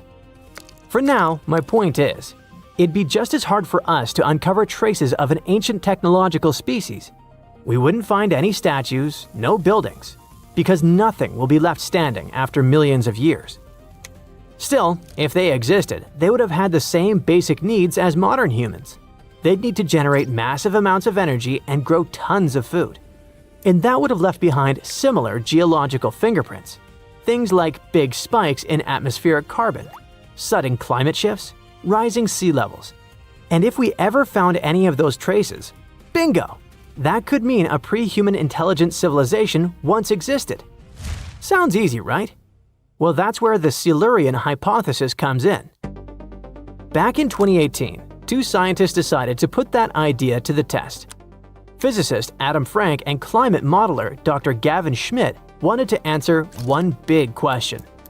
If an advanced civilization lived on Earth long ago, would we even be able to tell? And the answer is, well, probably not. Finding solid evidence for a civilization that old would be incredibly difficult, and there are two big reasons for that. First, because it's hard to tell when those geological fingerprints are human-made and when they're the result of natural forces. I mean, did the temperature rise during a certain period because of industries, or was it just a natural phenomenon? Here's an example. What's happening to our climate right now looks a lot like certain events in Earth's past called hyperthermals. One of those happened about 55 million years ago, when global temperatures shot up by around 14 degrees Fahrenheit. But hyperthermals usually happen during times of intense tectonic activity, when Earth's plates were shifting and volcanoes were going wild. So in that case, it was natural. But you get the point, right? Maybe there were other events like that in a much older era, that in a rare and unlikely scenario could have been caused by an ancient society. But it would be difficult to tell. There's a reason we might never find their traces. The longer an advanced civilization lasts, the more evidence it leaves behind. But here's the twist. To last that long, they would need to be sustainable.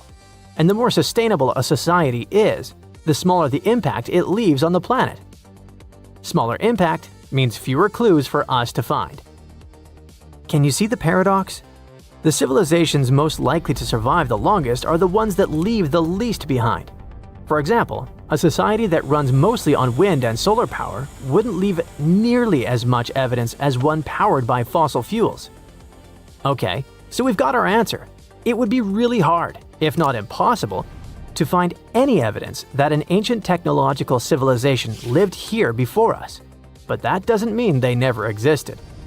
The truth is, we still don't have proper tools to look that far back into Earth's history in detail. So, maybe we should keep an open mind. Up until now, you've probably pictured this ancient civilization as humanoids, right? You know, 2 legs, 2 arms, walking around like us. But some scientists like to play with a different idea. Maybe we're looking in the wrong place. What if they were sea creatures? I'm talking about cephalopods, ocean animals like octopuses, cuttlefish, and squid. These guys have complex nervous systems and surprisingly sophisticated behavior. They can change color and skin patterns in seconds, send signals like "I'm angry," and even hypnotize their prey. So what if they were the ancient civilization we've been talking about this whole time? Let's start with the light version of the theory. These species could have learned to live together in an organized way, and just like early humans, they might have changed their environment, maybe by farming underwater and hunting some species until they were gone. Maybe that could count as an early stage of a society. Even if that were the case, they never reached what we'd call an advanced stage of civilization. I mean, we don't see squids building spacecraft or octopuses working in IT.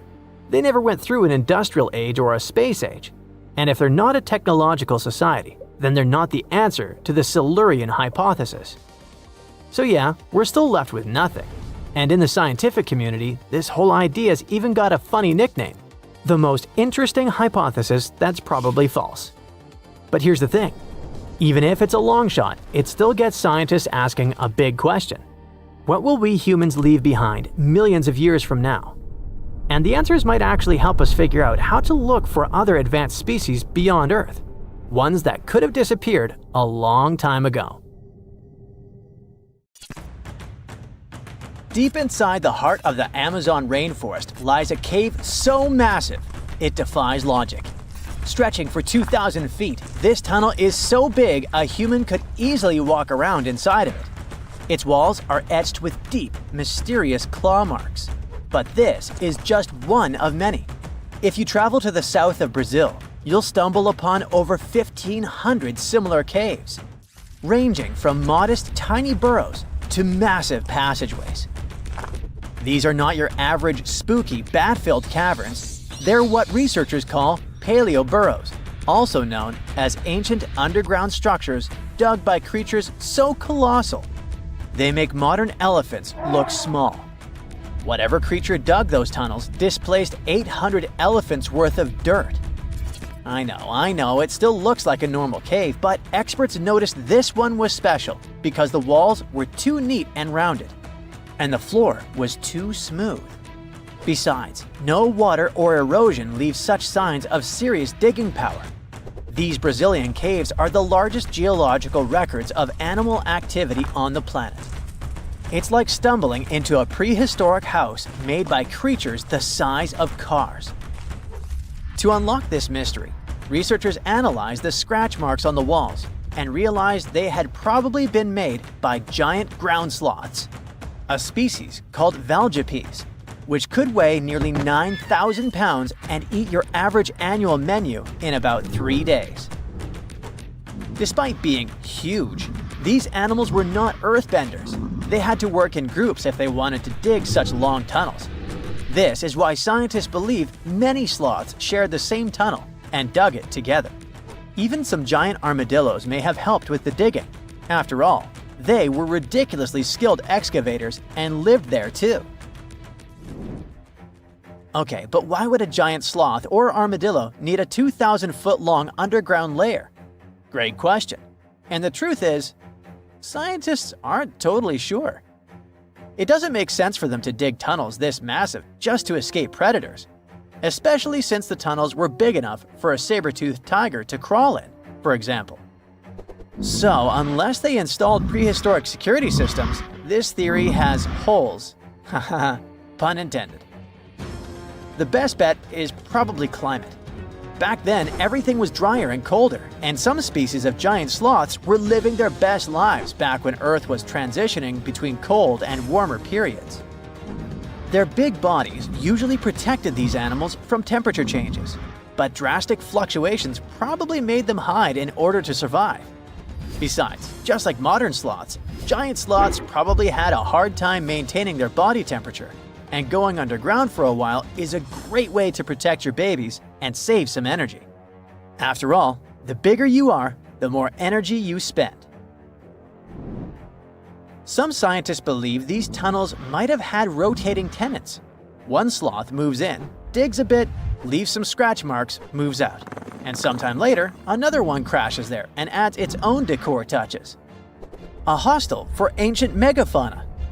All evidence points to a more timeshare situation than a prehistoric private property. After all, these creatures weren't exactly social butterflies. Most sloths and armadillos usually keep things strictly one-on-one, just mom and baby. Yeah, dad sloth stuck around only for the good part. But you probably noticed one tiny detail here. These guys are not around anymore. They went extinct 11,000 years ago, right around the time humans started to get popular on Earth, when another ice age was ending. In fact, 80% of all mammals that were heavier than 2 pounds disappeared then. The first culprit is, of course, the usual suspect: humans.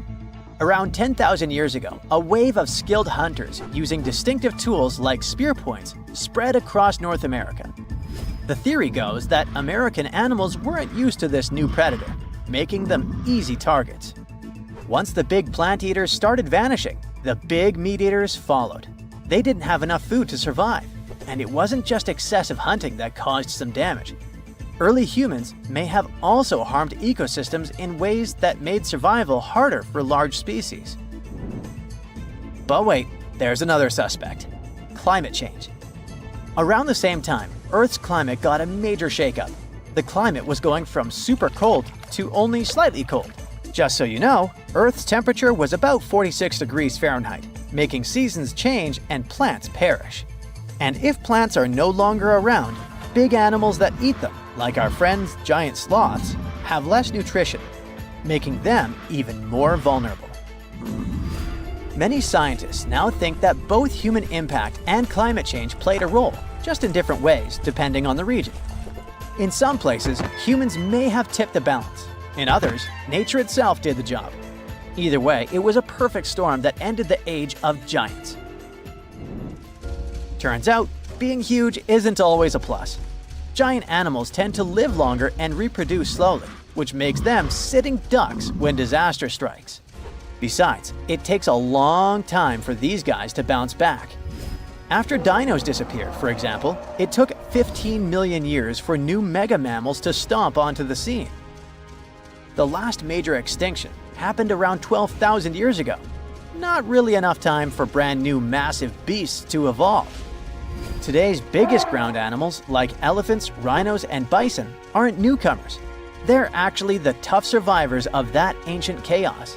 And, well, at least we still live alongside the blue whale, the biggest mammal ever. But why did some prehistoric animals get so gigantic in the first place? Well, being big has some perks, in spite of all the extinction thing. It keeps you safe from predators and helps you win the fight for food. If plant eaters bulked up, predators had to level up too, just to keep up. And the environment plays a big role. You see, cold-blooded animals might grow bigger in hot places to stay cool, and warm-blooded giants thrive in cold places to stay warm. One paleontologist even suggested that some dino-sized vegetarians needed those massive bellies just to digest the tough, woody plants of their time, as if they had a salad bar inside their bodies. There's also the thing with oxygen. Back then, Earth's atmosphere had way more of it. That's a big deal, especially for creatures with less efficient breathing systems like insects. Higher oxygen levels meant their bodies could handle more growth and more activity, kind of like nature's turbo mode. We also have to discuss bones, specifically the lighter ones. Many huge dinosaurs had air sacs built into their skeletons, just like modern birds. This made their bones strong but not ridiculously heavy, meaning they could grow super tall or long without collapsing under their own weight. Those air sacs also helped with cooling down, which is super important when you're basically a walking oven of muscle. On the flip side, modern mammals are limited by gravity and biology.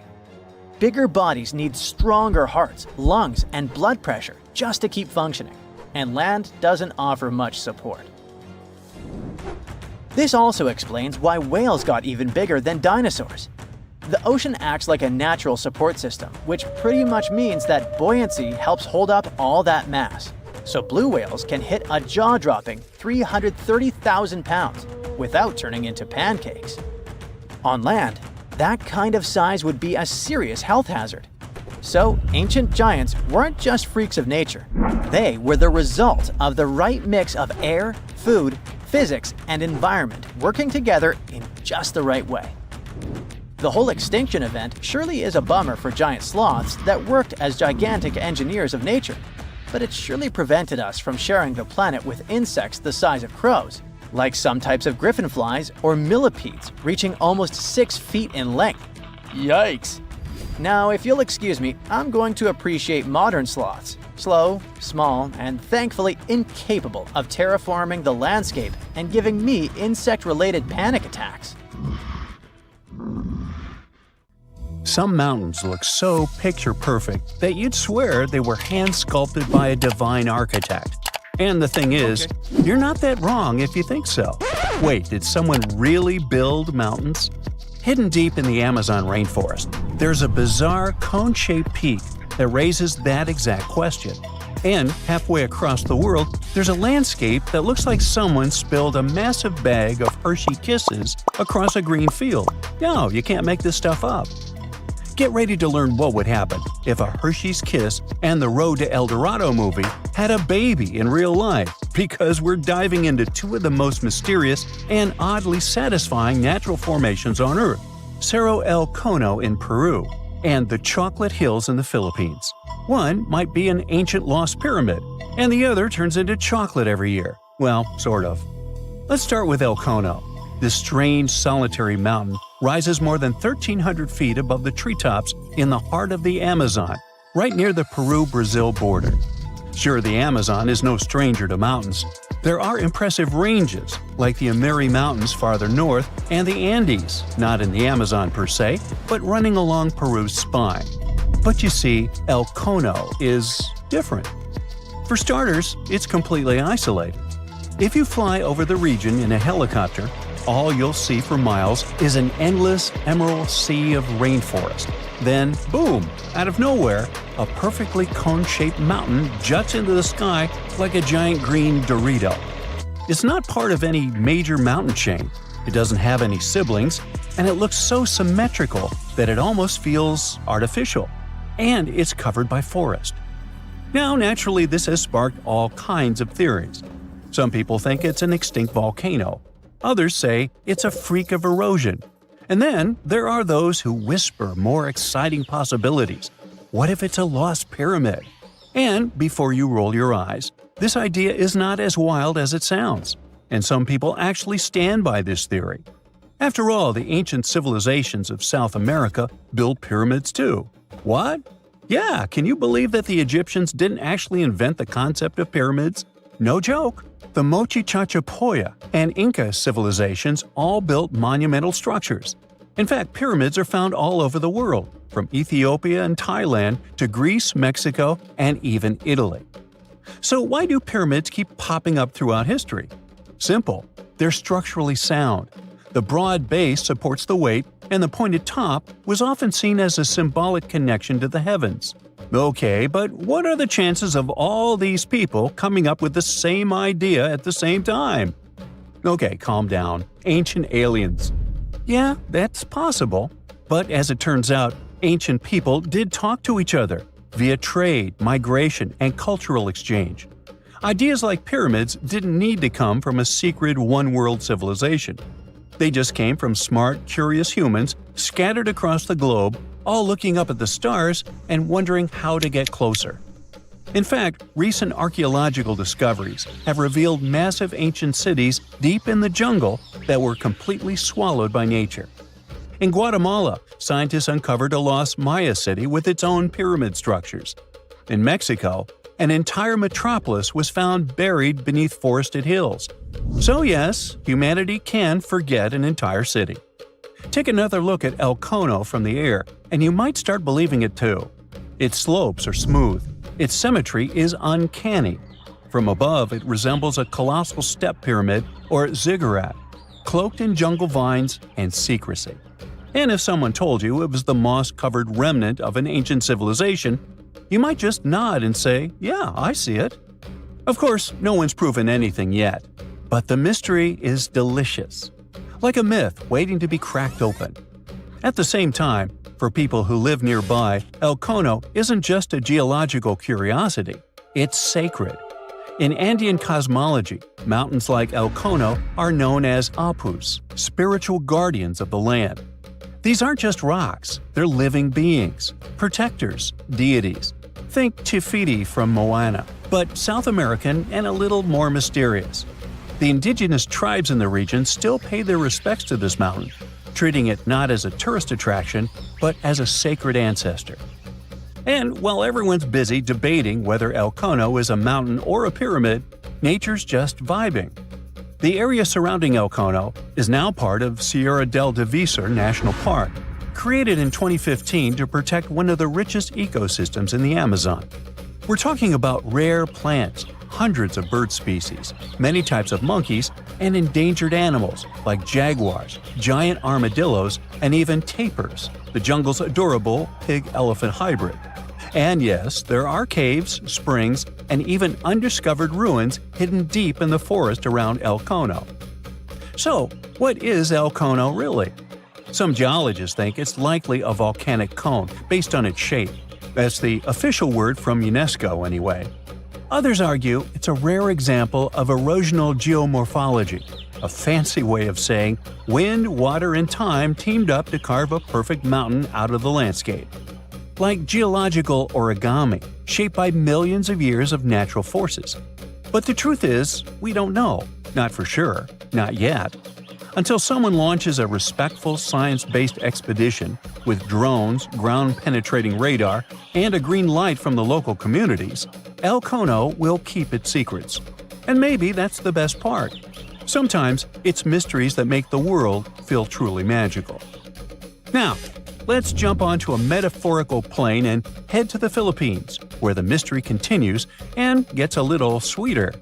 Spread across more than 20 square miles, there are between 1,200 and 1,700, or even more, perfectly shaped hills that look like chocolate kisses. Like seriously. In the dry season, the grass turns brown, and suddenly, it's like someone dropped hundreds of Hershey kisses all over the landscape. Sweet, right? These are the Chocolate Hills, duh. And they're some of the Philippines' most iconic natural wonders. From afar, they look almost too symmetrical, like some alien landscaper came down with a measuring tape and a sense of humor. But how did they get here? Well, according to scientists, the Chocolate Hills are a rare type of karst formation, a term used to describe landscapes formed when slightly acidic rainwater dissolves soft rock like limestone. In this case, the hills were once coral reefs and marine limestone that were pushed above sea level by tectonic forces.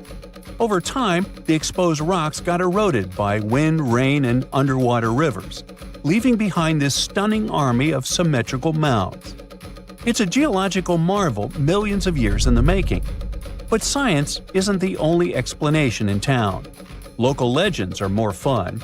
One story says the hills were formed when two giants got into a rock-throwing fight, launching boulders at each other until they collapsed in exhaustion, leaving the landscape littered with mounds, just like that one scene from the Hobbit movie.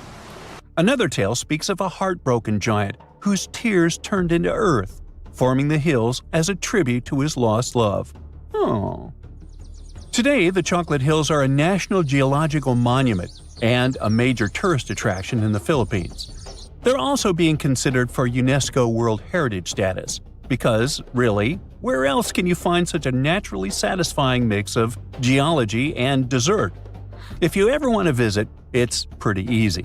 Fly into Boho Palango International Airport or take a ferry from Cebu, and then head to the towns of Carmen, Batuan, or Sambanga. There are designated viewing decks, eco-parks, and even ATV tours that will let you explore the hills up close. So, whether you're chasing lost pyramids in the jungle or climbing a mountain that turns into chocolate in the summer, the planet still has places that surprise and delight. And that's the real treasure. Sometimes, nature's weirdest, most beautiful shapes aren't hiding aliens or ancient tech. They're just proof that Earth has a wild imagination.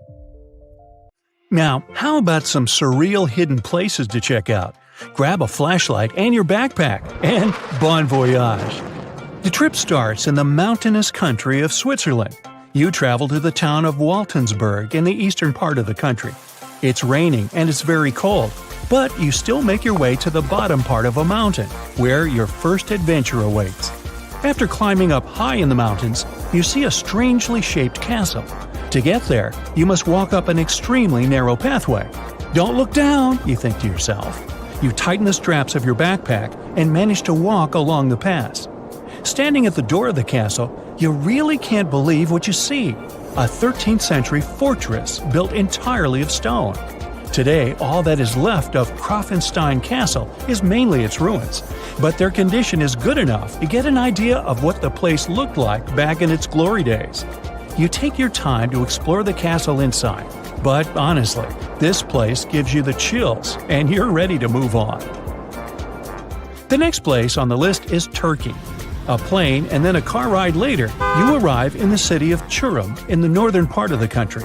On the outskirts of Çorum, you find a valley filled with old, overgrown mountains and see the beginning of the trail you're about to hike.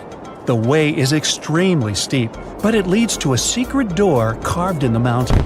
Congratulations! You've just arrived at Kapilikaya. The huge door is a massive arched stone that blocks the entrance to a hidden building. Experts think it has existed since the 2nd century BCE. Unfortunately, the huge door won't open, so what's hidden inside is a mystery today. It's guessed that there is a room inside. Some locals say there's a treasure hidden there too, but until today, no one has managed to enter the place to check. Okay, it's time to get moving before night falls. Next, you get the unique opportunity to travel to Ethiopia. Wandering around the city of Lalibela, you stumble upon a huge pit carved in the ground. You approach it carefully, and soon enough, you see a magnificent terracotta building, so richly detailed it leaves you mesmerized. But that's not all. There are 10 other pits just like this one, hiding King Lalibela's 12th century buildings. All 11 constructions are different from one another, yet share a similar recognizable style. They were hand-carved over the span of 24 years, only with the help of chisels, which is unbelievable given that these buildings are up to 50 feet high. That's about as tall as 5 African elephants stacked on top of each other, if you could do that. This unconventional way of construction made them entirely monolithic, meaning they were carved out of just one gigantic piece of rock. Pretty impressive, huh? Once you leave Ethiopia, you grab a flight to southern Italy, right there on the tip of the boot. No hiking is needed here. Whew! Your friend takes you to a site called Sassi di Matera. It's a Paleolithic city carved in the slope of a steep hill. You might feel like you've traveled in time here, as local stone houses and ancient buildings are unlike anything you've ever seen before. The site, also known as De Sassi, is suspected to be one of the first human settlements in Italy, dating back to over 9,000 years ago. Wandering around the town, you might get invited inside one of the cave-like houses. Oh, and as weird as it may sound, some of the streets run on top of people's homes. Talk about Paleolithic urban planning. You're probably becoming an expert on rock-cut architecture by now, but there are still a few sites left on your list. Next off, you head to Slovenia to visit the world's largest cave castle. This medieval castle was built on top of a 400-foot-high cliff and was designed to be impenetrable. Luckily for you, security is much more relaxed today. Still, if you're looking for a more challenging and less touristy way inside, you can get into the castle through one of its many underground tunnels. They were built over 800 years ago for the owner of the castle. He needed secret passageways to sneak supplies. Today, Pajama Castle is both enchanting and mysterious. I'd say it depends on whether it's a warm sunny day or a cold stormy night. After this medieval experience, you head on to visit Petra, a magnificent Jordanian monument found in the middle of the desert. To get around here, you'll need a large supply of water and sunscreen because it's going to get hot. But this site is worth it. The city of Petra is a marvel of the ancient world. Back in the 4th century BCE, this region was a trading hub at the crossroads of commercial routes. Petra was a wealthy city, home to the Nabateans, an Arab Bedouin tribe that thrived in the region for many years. The rock-carved gate-like structure Petra is famous for is called the Pharaoh's Treasure. It stands at the main entrance to the site and is said to have a treasure hidden inside. You might feel tempted to check it out for yourself, but that's an adventure for another trip. For now, you hop on another plane ride, this time to the Americas. First, you visit the USA, more specifically, the mountainous state of Colorado. You make your way to Mesa Verde National Park. There, in between the greenery and abundant vegetation, you'll find over 600 dwellings built in the cave beneath the cliff, carved deep into the mountainside. This ancient village is now considered a heritage site. The local Puebloan tribe built it back in the 1190s. One of its main buildings is called the Cliff Palace. It's a multi-story construction built from sandstone and mud mortar. The palace alone housed over 150 rooms. If you're feeling sporty, you might want to visit the balcony house. To get there, you'll have to climb a 32-foot ladder. You'll get to see a mid-sized village of 38 rooms, including 2 kivas. Those are traditional chambers that were built by the Puebloans for ceremonial purposes. Still, in the U.S., you make your way to the hills of South Dakota. You're there to visit one of the world's most impressive human-made sculptures on Mount Rushmore. What's so mysterious about this place, you might ask? Well, during Mount Rushmore's construction, a 70-foot-long secret tunnel was built behind the head of Abraham Lincoln. The tunnel was supposed to hold all the documents and artifacts important to the United States history. After the designers thought it through, they decided it was better to hide them in a safe box in the floor of the tunnel. The box holds the history of how Mount Rushmore came to be carved, as well as a brief history of the U.S. and the 4 presidents depicted on the mountain. Amazing, right? Now, you're headed down to Machu Picchu, a South American site hidden between the Peruvian mountains. Machu Picchu itself is already a mystery. Researchers still don't know why or even how the ancient Incan civilization managed to engineer the stone-built citadel all the way back in 1450 CE. To get there, you must endure a 3-day hike, reaching the impressive altitude of 8,000 feet above sea level. Or you can get a train, but that's no fun, right? You're here to check on a relatively new discovery. Back in 2010, French engineer David Crespi was taking measurements of the Inca ruins when he noticed a door he had never seen before. It was sealed off by stones. He went back to the site a few months later with an electromagnetic scanner. The scanner, which could detect objects behind walls, showed there were copious quantities of metals behind that sealed door. The researcher contacted the Peruvian authorities requesting to remove the rocks, but they didn't authorize it. As of today, the door is still locked. Whew, this trip was long, wasn't it? Make sure to get some rest, Indiana Jones. See this place on the map? Yeah, right there. It's estimated that around 100 people have vanished or lost their lives here. Why, you ask? Well, it seems they were all looking for this guy, Percy Fawcett. He was a British colonel, famous for his sharp blue eyes, perfectly groomed beard, and signature hat. He looked like a character from Pride and Prejudice, but lived more like Indiana Jones. In fact, this character was inspired by Fawcett's story.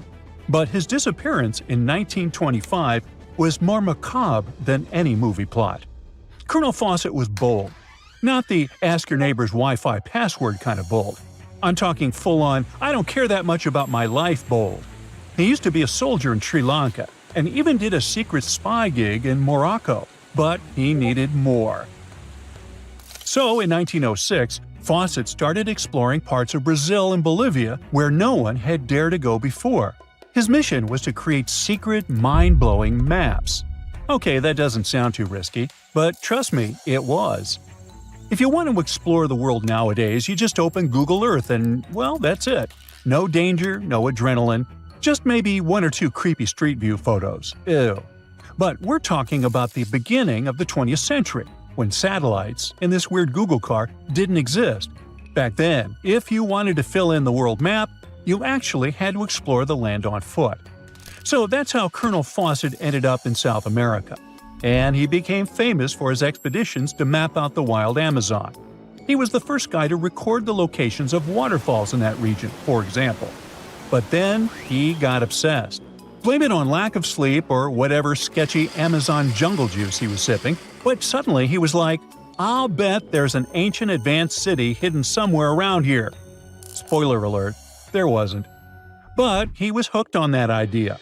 Hanging out with native Indians for so long convinced him that large groups could totally thrive in the middle of a massive rainforest. And of course, Fawcett loved a good old adventure story, especially the ones from the 16th and 17th centuries, written by European explorers. In those stories, adventurers claimed they had found huge settlements and fine roadways deep in the heart of Latin America. But Fawcett's all-time favorite story came from a manuscript written in 1753. Back then, adventurers were hunting for precious metals in Brazil when they stumbled upon a ruined city with monumental buildings, roads, and plazas. Oh, and every corner had a Roman-style spire. Naturally, the colonel was all in to find it. Too bad no one told him this manuscript is mostly considered a forgery. Yep, this story is as real as Snow White's. But then, things got weird. The settlement described in that manuscript was supposedly located in the northeast side of Brazil. But now, he's saying there's an advanced civilization in Mato Grosso, which is in a different part of the country. So he decided to name this new place the City of Z. Back in the 1920s, the colonel launched 2 separate expeditions to find it. But both trips failed, as he faced terrible weather, fever, and of course, exhaustion. Now, tell me in the comments, what do you think Fawcett did after 2 failed expeditions? Option A, he quit. Option B, he called his mom. Option C, he tried again because he didn't get the memo that the universe is clearly saying stop. Well, of course, option C is the right answer. This is relentless Fawcett we're talking about. So, 3 years later, the colonel finally gathered enough cash to launch yet another expedition in search of the City of Z. All he needed was a crew of people crazy enough to join him. Famous and experienced explorers were begging to come along. But nope, Fawcett decided to take his son and his best buddy instead. In January 1925, this brave trio set off on their journey.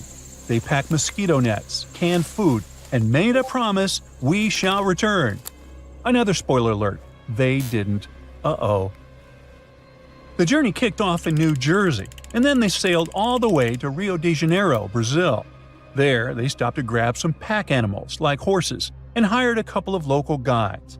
Now they were ready to head to the city of Cuiabá. Now keep in mind the distances in Brazil are crazy huge. So this little journey was like traveling from Miami to Chicago on foot. 3 months later, they finally ventured into the jungle for the first time. And that's when the fun really began. The crew faced piranha-infested rivers, an endless maze of thick trees, and the worst part, bugs. The constant annoying zzz of a gazillion mosquitoes wouldn't let them sleep, and Fawcett's best friend's foot got huge from tick bites. But the colonel didn't have time to babysit his friend's princess foot. Oh no, he was too obsessed to take a break. In fact, at some point, he was so far ahead of his companions that he had to camp alone for a night. On May 29th, Fawcett finally came to his senses. There was no City of Z. But did he let that stop him? Not really. He unpacked their gear and sent the local guides back to Cuiabá. But before saying a final goodbye, he asked them to deliver a letter to his wife, saying something like, "Don't worry, hon, our son is well and getting stronger every day." Sure he was. Anyway, after this dramatic farewell, the trio set off into the bush alone. The darkness swallowed the thick forest, and then they were never seen again. Okay, that was intense, so let's fast forward.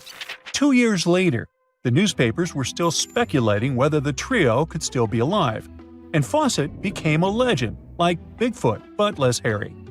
One guy said that the colonel had become one of the locals and was living his happily ever after in the jungle.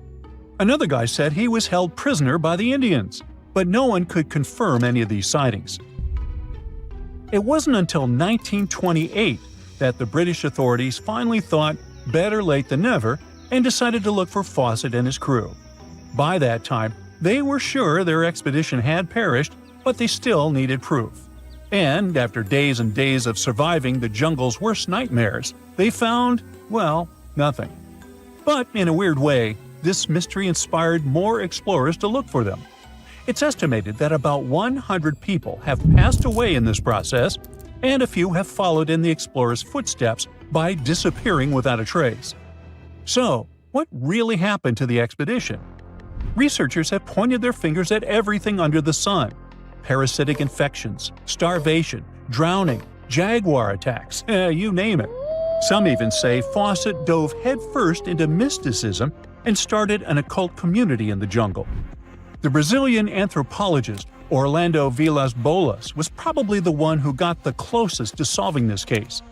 Back in the 1950s, He was working with the Kalapalo Indians when they suddenly admitted to, getting rid of Fawcett. They even had bones to prove it. But it turns out a forensic analysis showed that the remains didn't belong to the colonel.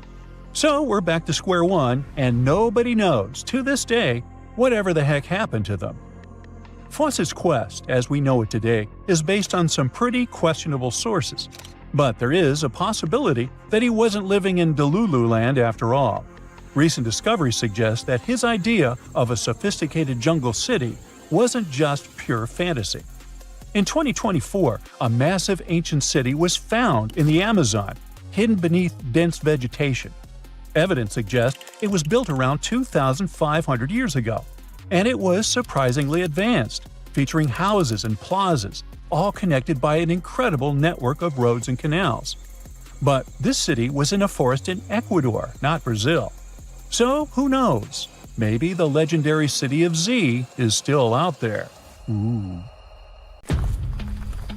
They finally did it. After 300 years of searching, archaeologists pinned down the location of the lost land of the white jaguar, the city of Maya hidden in the wild jungles of Mexico. It all kicked off back in the 1500s with the Lacandon Maya. These guys were some super tough survivors who just didn't quit. When their main capital, Lacamtun, fell to the Spanish in 1586, most people would have called it game over. But not the Lacandon. Nope, they packed up, headed deeper into the rainforest, and built their last stronghold, Sacbalan. It was a hidden fortress of stone temples, twisty jungle trails, and howler monkeys acting like noisy little guards. For over 100 years, the Lacandon managed to keep their traditions alive there, far from European control. Then, in 1695, history came crashing in. A Spanish friar named Diego de Ribas stumbled into Sacbalan. And yeah, that was basically the beginning of the end. Soon after, the Spanish took over. By 1721, the Maya had abandoned Sacbalan. The jungle didn't waste time. It swallowed the place whole, with roots tearing into walls and vines smothering plazas. The city didn't just disappear, it got eaten alive. For the next 300 years, Sacbalan turned into more of a myth than a memory. A name archaeologists and explorers would whisper, secretly hoping to find it one day. Plenty of expeditions tried to track it down, but the rainforest is sneaky. Every path looks identical, maps fall apart in the humidity, and even GPS can't cut through the thick green ceiling. It was like looking for a needle in a haystack, except the haystack was alive, covered in thorns, and yeah, crawling with jaguars that would happily make you lunch. So how did the scientists crack the mystery? One word: a letter from the 17th century. The letter by Diego de Ribas described all the routes, rivers, and trails leading to Sacbalan. It showed in every detail the journey of the soldiers who walked 4 days to the Lacuntun River after leaving Sacbalan. Then they sailed for 2 days and arrived at the church El Encuentro de Cristo, left their canoes, and continued on foot to Lake Petén Itzá in Guatemala.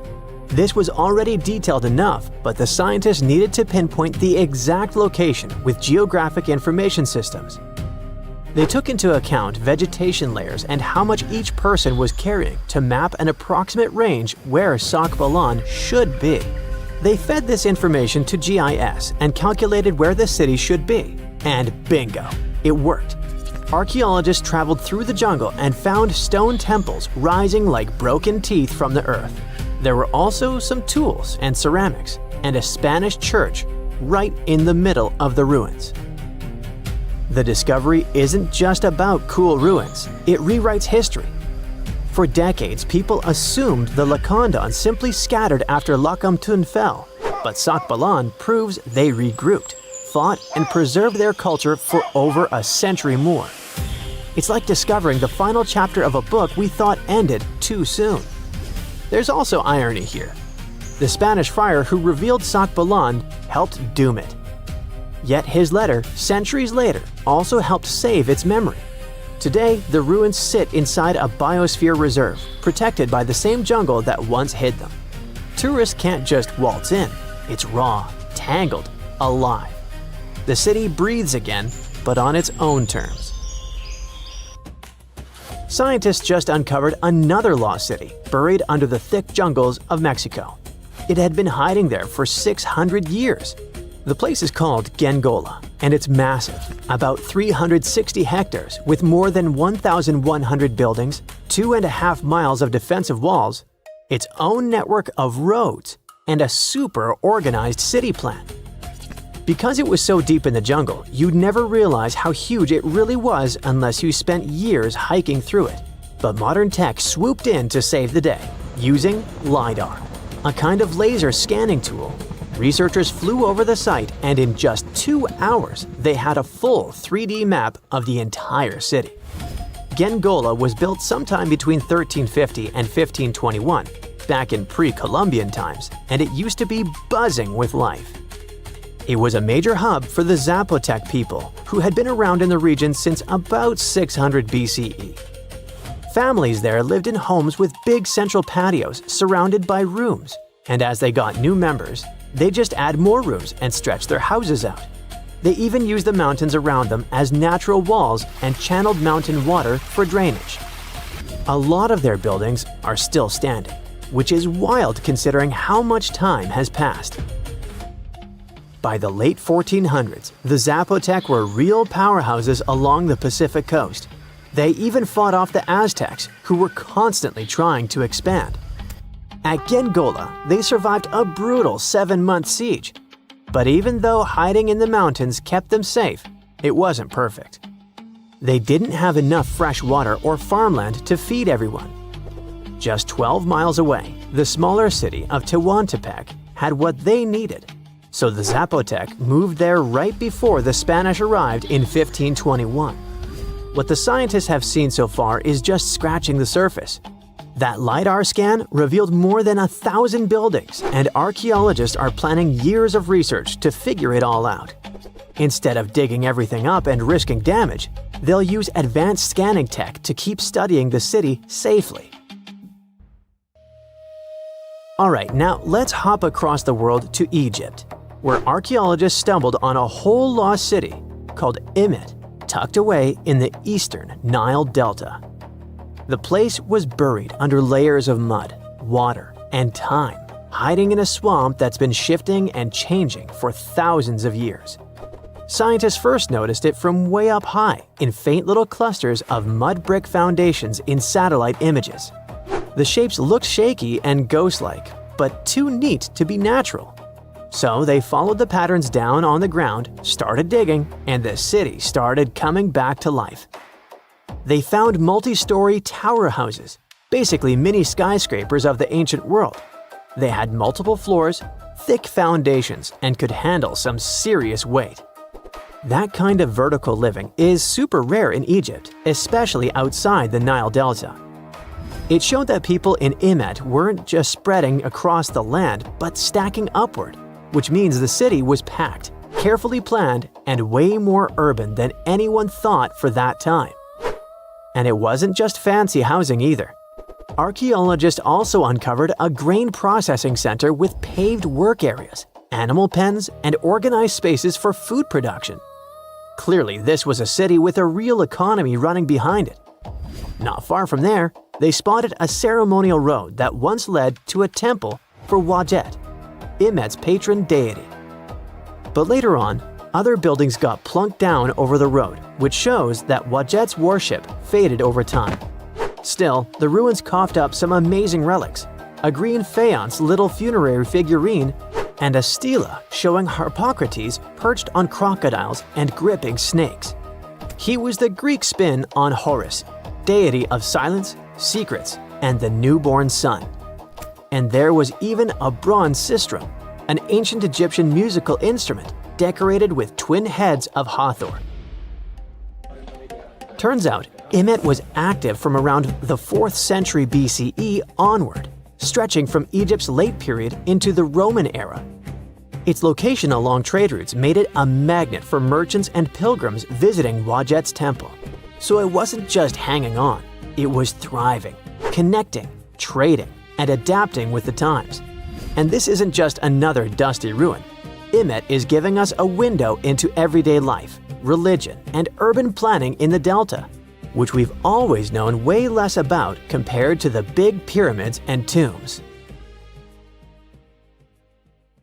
Imagine a place that could literally start at one end, trek over 1,800 miles straight to the west, and still be stuck under that massive canopy. This place is like a haven for all sorts of crazy creatures, hosting around 10% of the world's species. It's always been seen as this wild, untouched paradise where humans haven't messed things up yet. You know, like a glimpse into how the world used to be before we spread like wildfire across every continent, causing chaos everywhere. I'm talking about the Amazon region.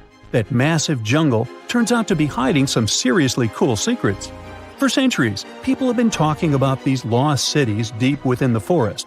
We're talking about El Dorado, the legendary city of gold that had Spanish explorers going crazy, venturing into uncharted territory, never to return. And even in the 20th century, the adventurous Perry Fawcett went looking for the lost city of Z and disappeared into the jungle, leaving us all hanging. Scientists have actually found evidence that ancient cities did exist in the Amazon. But how did they find these hidden ruins in such a dense and remote forest? Well, they've got this awesome technology called LiDAR. Basically, they hopped into a helicopter and used light-based remote sensing to digitally strip away the canopy and reveal the ancient ruins of a massive urban settlement around Llanos de Mojos in the Bolivian Amazon. The place was once home to the Kasarabi culture, which thrived from 500 to 1400 CE. They had these incredible urban centers with huge platform and pyramid structures. They even had raised causeways connecting different suburban-like settlements spread across miles and miles of land. These guys were seriously ahead of their time, and they had an epic water control and distribution system with reservoirs and canals. So yeah, the Amazon rainforest wasn't just some untouched wilderness. It was actually heavily populated and even urbanized for centuries before recorded history of the region began. But the thing is, a bunch of people turned a blind eye to the fact that there were actually some pretty cool architectural sites lurking around here that totally deserve some exploring. Scientists predict that in the next 10 to 20 years, we're going to uncover a ton of these cities, and some might even be bigger than the ones we're talking about here. Michael Heckenberger, an anthropologist with the University of Florida, points out that we've seen some similar settlement features, like moats and causeways, in other parts of the ancient Amazon. This new research reveals something totally mind-blowing. Past examples of urbanism in the Amazon were more like groups of villages connected together, not quite what we'd call urban. You see, they were missing those fancy larger centers with their grand architecture and stuff. But guess what? Llanos de Mojos has got them. This place is the real deal when it comes to a fully urbanized Amazonian landscape. So, in the Llanos de Mojos region, a bunch of ancient settlements have been found. These were home to the Kasarabi people, who were all about hunting, fishing, and farming maize. We're talking about hundreds of sites, spread across 1,700 square miles. But these sites were so remote and hidden in the tropical forest that it was like trying to find a proverbial needle in a haystack. A team of archaeologists weren't going to let that stop them, though. They decided to take to the skies and use some fancy LiDAR mapping technology. Just imagine an aircraft flying over the area, shooting out a bunch of infrared beams. These beams hit the ground and bounce back, giving us the distance to different objects. It's like creating a super detailed map from above.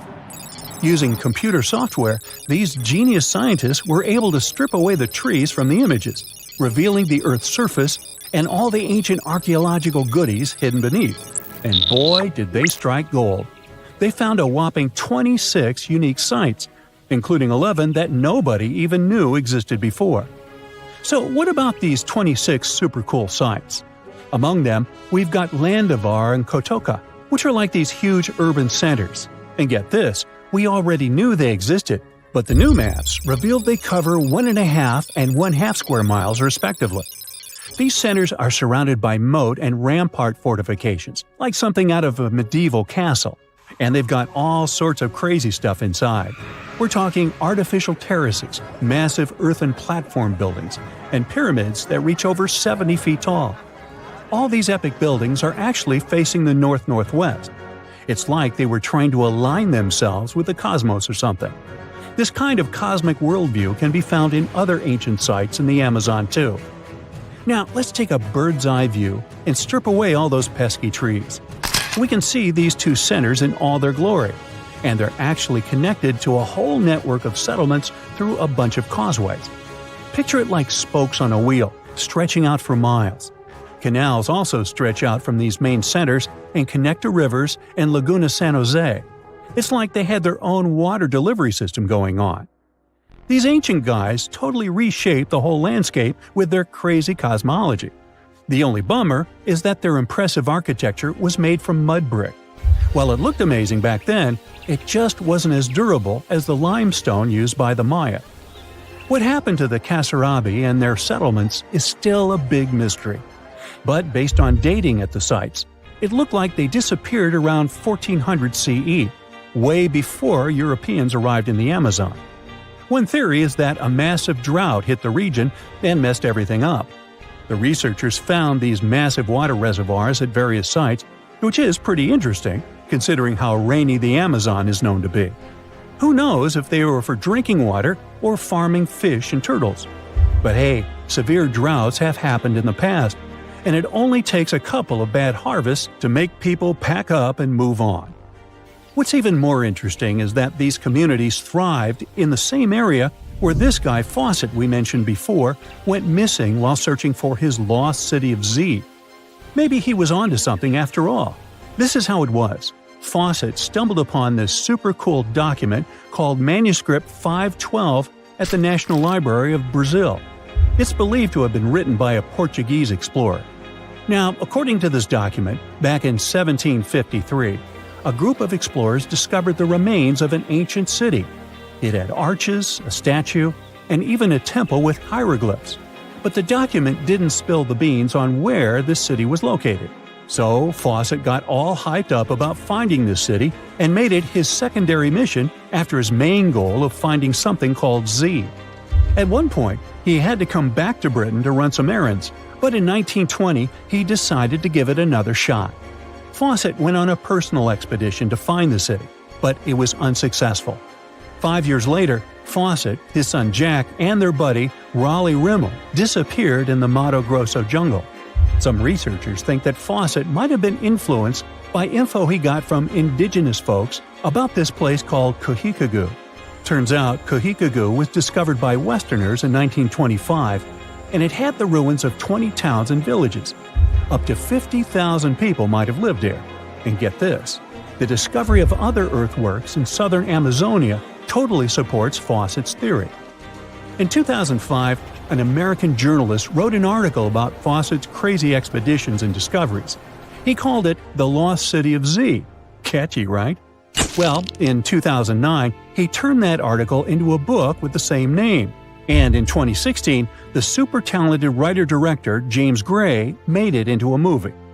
Now, here's where things get a bit sad. The Amazon region is changing rapidly. Farming, ranching, and energy production are changing this incredible place. And guess what? Those untouched areas with ancient relics won't stay untouched for long. It's a race against time to document and preserve what's left of our past before it's lost forever. You are lost deep within the jungle in the Yucatan Peninsula in Mexico. There are strange noises all around you, and to make it worse, the sun is setting. Soon, you'll be alone in the middle of an unknown rainforest. Guess it was a pretty bad idea to come looking for El Dorado on your own, wasn't it? You keep walking as fast as you can when suddenly, wait! What's this you're seeing? It looks like large stairways made out of stone. This definitely doesn't look natural, so you take a picture. Maybe you didn't strike gold, but you might have just found something relevant. Congratulations! You found Ocumtun, a long-lost Mayan city, hidden 37 miles into the jungle. The name literally translates to stone column.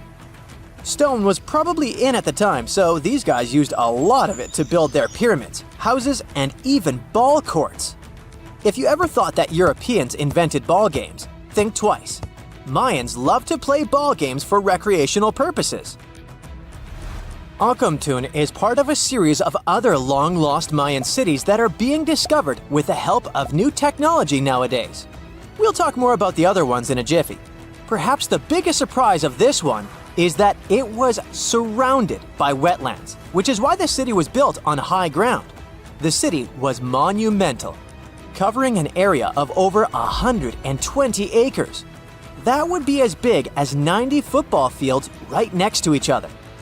Scientists have found proof that Ancamtun had pyramids of up to 49 feet high, and that it was likely an important social hub between 250 and 1000 CE.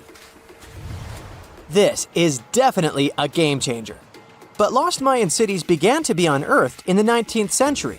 Modern technologies, such as LiDAR imaging, help archaeologists see through dense canopies of the forests. This means that people don't really have to risk getting lost in the tropical jungle like you did at the beginning of this video. LiDAR works sort of like an X-ray. It sends out laser beams that can detect any signs of ruins or ancient constructions. According to space archaeologist Sarah Parchak, satellite imagery has been a key player in discovering ancient cities in South America, Egypt, and other places. Sarah herself spends most of her days scouring images for any signs of where there could have been cities long ago. She says that more often than not, what happens is that ruins are covered by vegetation, soil, or sand, which makes them super tricky to find. But thanks to these awesome tools, scientists also made the huge discovery of ancient Mayan causeways, which spread throughout old Mayan territories. I mean, take a look at these roadways. You'd expect to see ruins like this in places such as Portugal, England, or the United States. I'm talking about 130 feet wide roads painted white to help travelers journey through the nighttime. Scientists recently unearthed a 110-mile network of roads such as these, and they think this dates back to before the first registered Mayan highways we've known so far. These roadways, which sometimes ran over the swampy ground and were even elevated at times, are being called the world's first superhighways. Even if there is no registry of animal-powered vehicles, it's believed that the Maya used them to travel around a network of possible 964 settlements. They were built like a huge spiderweb, and from what archaeologists have gathered, this huge system of roads worked to connect a big system of economic and social interactions between Mayan cities. This completely debunks the traditional idea that the Mayan pre-classic period, which dates back to 2000 BCE, was made of small, tribal settlements. Imagine the manpower and engineering ability you need to muster to build something close to these white highways. Scientists believe that these causeways were built pretty much the same way as the Mayans built their pyramids, with a mixture of mud and quarry stone. Oh, and using several layers of limestone to make them white. That's pretty cool, right? But let's take a few steps back for a moment to get some context. The Mayans were one of the biggest pre-Columbian civilizations living in the Americas. Until now, experts believe that at its apex, the Mayan civilization consisted of over 40 cities with a population of millions of people. That's a lot of folks. Their civilization spanned Mexico's Yucatan Peninsula, Guatemala, and Belize. And they survived mainly on agriculture. The thing is, the Yucatan Peninsula was an extremely difficult place to grow crops. So the Mayans had to develop a complex irrigation system in most of their cities. They built a series of ceremonial buildings, pyramids, and plazas. The Mayans might have been keen pyramid builders, but they also developed an advanced astronomical system. With whatever ancient technology they had, they were able to predict the exact location of planets such as Venus and Mars, as well as the exact dates of eclipses. If you've ever seen examples of ancient Mayan cities, this is Tikal. Located at the heart of the Guatemalan jungle, Tikal is believed to have been the capital of the ancient Mayan conquest state. At its height, it was comparable in importance to cities such as London or New York in today's world. It's composed of a series of complex monuments, The North Acropolis is one of Tikal's most ancient complexes of monuments. Built solely by human hands around 350 BCE, it served as the resting place of kings and chiefs. Its monuments are up to 200 feet high. Back in the day, the step pyramid temples were painted a beautiful red. Mayans loved that color. Today, of course, you'll only see the limestone. Then there's Chichen Itza. It's got one of the best preserved pyramids on Earth to date. Located in Mexico's Yucatan state, this Mayan city is well over 1,500 years old. At its peak, it was home to 35,000 people. The site covers 4 square miles of land. The highlight is El Castillo, a tremendous step-like temple standing 80 feet above ground. Its most peculiar feature is that it has 91 steps up each of its 4 sides, including the upper platform, which makes for 365 steps, the same number of days as the solar year. You can see that these folks were a pretty big deal, huh? That's why nobody can really understand what happened to them. There's a big lack of evidence on the decline of this almighty empire. What could have been the cause of their demise? Was it a drought? New research in 2017 did bring some new discoveries into the mix. Using data from a site at Ceibal, located at southwest of Tikal, scientists analyzed radiocarbon data from ceramics and archaeological excavations to extract new information about the unexpected demise of this great civilization. The information shows that instead of a sudden collapse, the Mayans most likely fell in waves of social instability and political crises. These events are believed to have deteriorated Mayan city centers and began causing the dispersion of the Mayan population. It's hard to pinpoint the exact causes, though. But hey, recent discoveries are shedding a big light on humanity's past. Not only about the Mayan Empire, but about other long-lost civilizations of South America. A major recent discovery in Brazil was done using satellite imaging technology and is also shocking scientists. Some images from near the Xingu River, also in the Amazon, suggest that cities of millions of people might have existed inside the jungle, way before our modern civilization ever existed. I mean, if this doesn't shock you, I don't know what will. Satellite imagery also detected a network of trenches dating back to 200 and 1,200 CE in the Bolivian Amazon forest. These proofs suggest settlements that could have supported around 60,000 people right in the middle of the Amazon forest. When researchers from the University of Florida went on ground to check the satellite information, they were shocked to find several mounds that were accompanied by ditches and geoglyphs. Archaeologists also found remnants of carefully designed walls centered around plazas, much like the type of construction done by the ancient Mayans.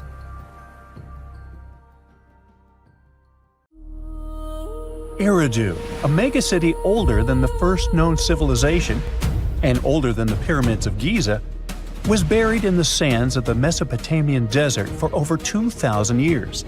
Now, scientists have made a discovery that changes what we know about the ancient city. They found over 4,000 canals around Eridu that brought water to more than 700 farms where people worked between the 6th and the early 1st millennium BCE. Now, Eridu was founded around 5400 BCE and was the city of the first kings and history's first city according to the Sumerian king list, an ancient text on a clay tablet. Ancient Sumerians believed that deities created this city when they decided to settle on Earth. Eridu plays such a big role in Sumerian myths and legends that, at some point, people used to think it was just a mythical location. The most famous Eridu myth says that the skies got angry because humans were too noisy, so they decided to send a great flood to wipe them out. A new study showed that the Euphrates River served as the source of water for the entire city. The researchers mapped what remains of the ancient landscape and found a well-developed network of artificial irrigation canals. They discovered 200 large main canals pulling water from the Euphrates, and those canals fed another 4,000 smaller canals. The team used everything from satellite images and drone footage to soil analysis, old records, and remote sizing tech to map out the area. The 700 farms that used the water from the system were different in size, from about 5,000 square feet to over 200,000 square feet. The main canals were a little over a half-mile long, and some stretched more than 5 miles. The smaller canals could be as short as 32 feet. Rivers in Mesopotamia were the main water sources for farming, so ancient farmers had to learn how to guide water from the river to their fields. It all started with simple methods, like digging small canals, but over generations, they learned how to build massive canals up to 62 miles long. The Euphrates itself helped the farmers. Water was moving thanks to gravity down its elevated riverbanks, and natural breaks in the banks let it spill onto the land. Researchers aren't sure when each canal was in use, and it's unlikely that all 4,200 canals were active at the same time during that long period. Now, Eridu used to be an important religious and trade center because of its strategic location on the Persian Gulf. Its economy mostly had to do with fishing, thanks to the Euphrates River. Researchers found fishing nets and weights and whole bales of dried fish at the site. And there were even models of reed boats, the earliest physical evidence we have for constructed boats anywhere. The city was thriving until people abandoned it around the year 600 BCE, and scientists still aren't sure why they did it. The local residents, plus the visiting pilgrims and merchants, had just exhausted all the resources of the land. They had to let it rest several times before abandoning the city for good. It happened when the Euphrates changed its course, and they lost their main source of water. Now, many centuries later, in 1854, a British official was on a mission to this area to check out a remote place that had a bunch of mounds called tells, which are piles of debris left behind by ancient human settlements.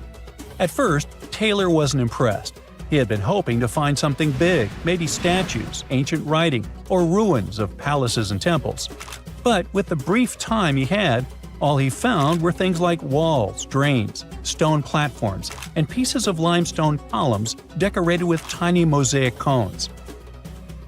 But he didn't know that these boring mounds were hiding one of the oldest cities on Earth, Eridu.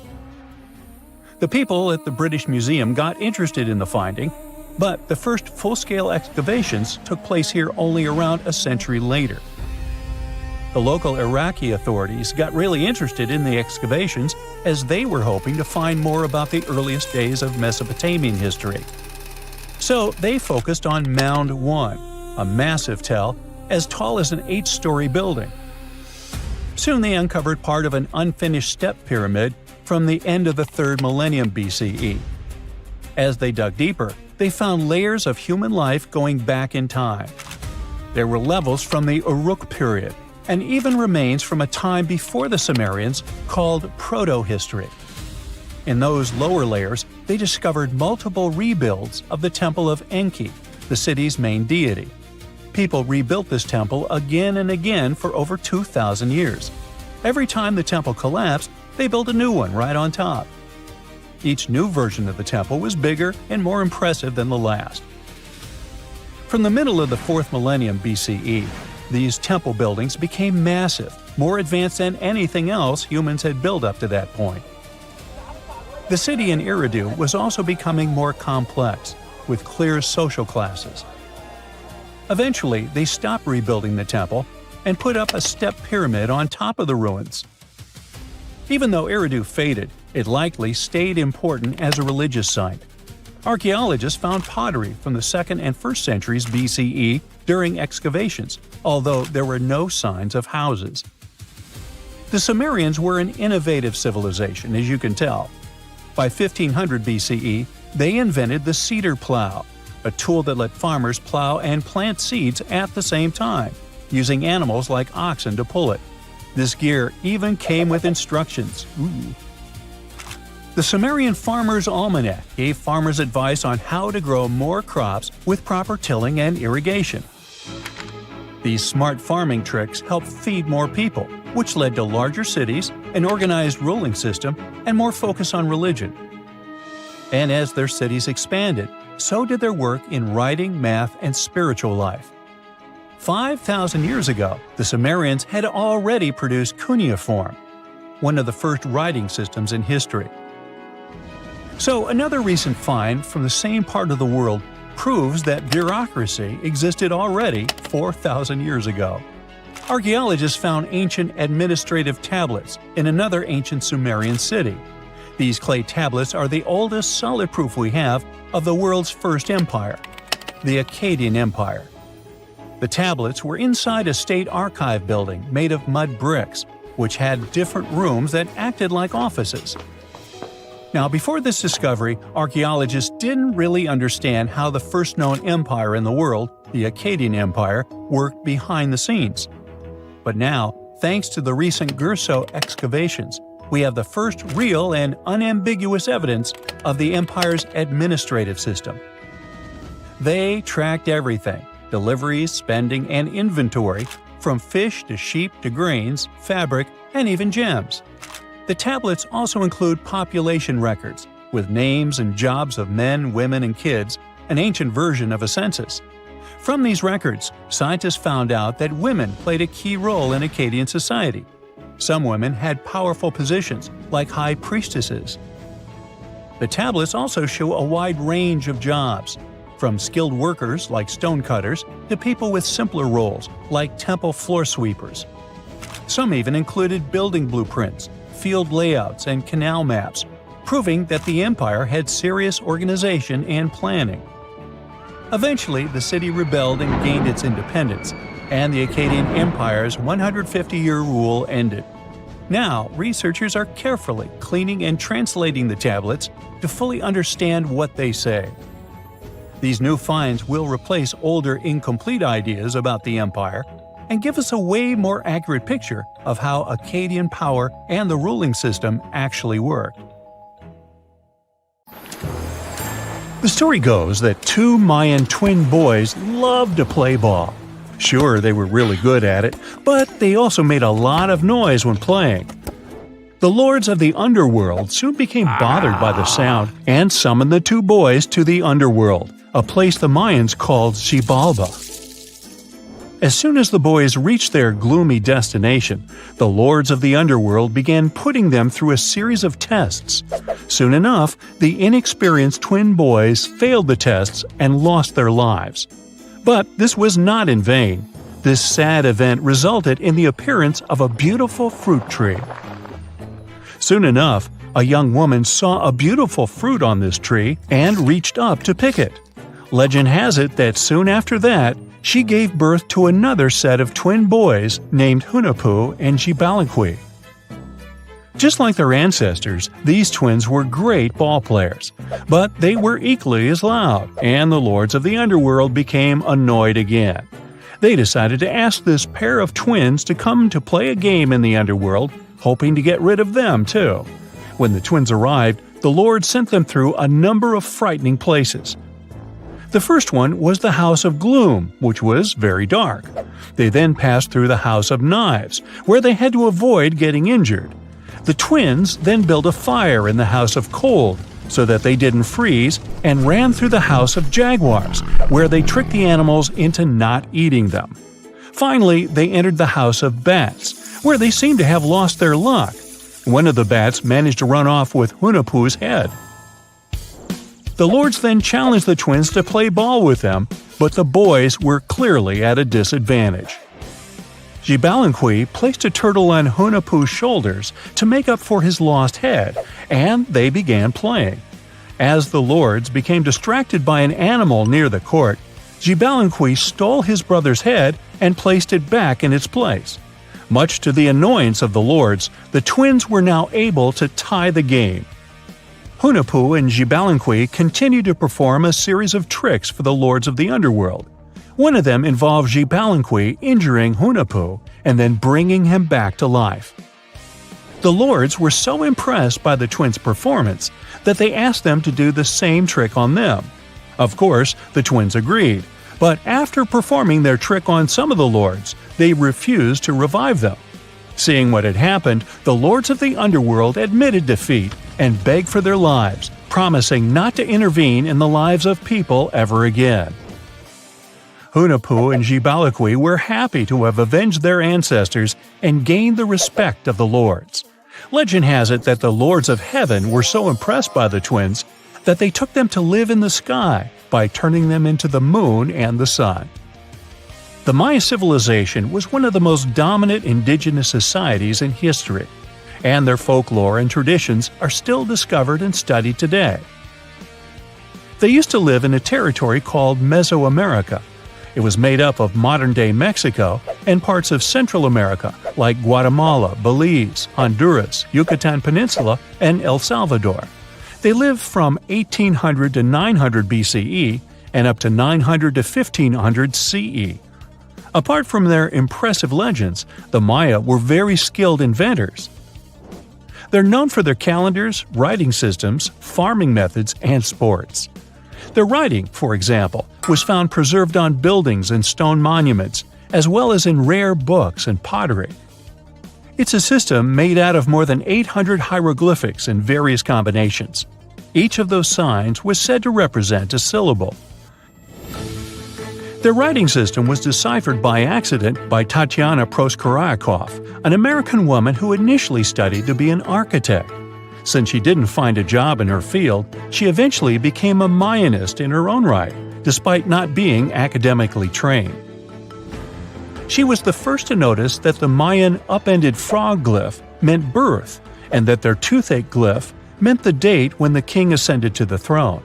It made it easier for scientists to pinpoint birthdays, as well as the names of the rulers of a specific Mayan dynasty. They also invented the concept of zero, which is seen as one of the greatest innovations in mathematics, physics, and human history altogether. Sure, even back then, people understood the idea of having nothing, but the concept of zero as a number is a relatively new invention. A fun fact about Mayans is that they really liked hats. The bigger your hat was, the more important you looked. Not only was it a sort of fashion statement, but it also made them look taller, which was a big deal for their aesthetic. The Mayans also came up with one of the most intricate and complex calendars in human history. It was the first to use zero as a placeholder. Their calendar ended on December 21st, 2012, which led some people to believe that it translated to the end of the world. Obviously, that was not the case. It just so happened that the date coincided with the end of a Mayan cycle of years. But you know, as advanced in science and astronomy as they were, they did make some mistakes. One of them was their belief that the world was flat. Their theory was that the four corners of the world were watched by the brother lords, who kept the sky from falling over their lands. Hats off for their menus, though, as they were well-known chocolate eaters. They turned eating chocolate into a form of art. The drink they made wasn't really like the hot chocolate we enjoy today, though. The recipe included mixing cacao with water, honey, chili pepper, cornmeal, and other ingredients to make a foamy, spicy drink. The ritual of drinking cacao was a crucial part of their celebrations. We're not done discovering all the amazing parts of their architecture and civilization. It was only a few years ago that a Maya pyramid was found at Tonina, in the Mexican state of Chiapas. It was estimated to be more than 1,000 years old. The reason why it escaped archaeologists for so long was that it lay hidden under what was believed to be a natural hill. The ruins of two Mayan cities have been recently discovered in the Mexican state of Campeche. Why didn't we find them until now?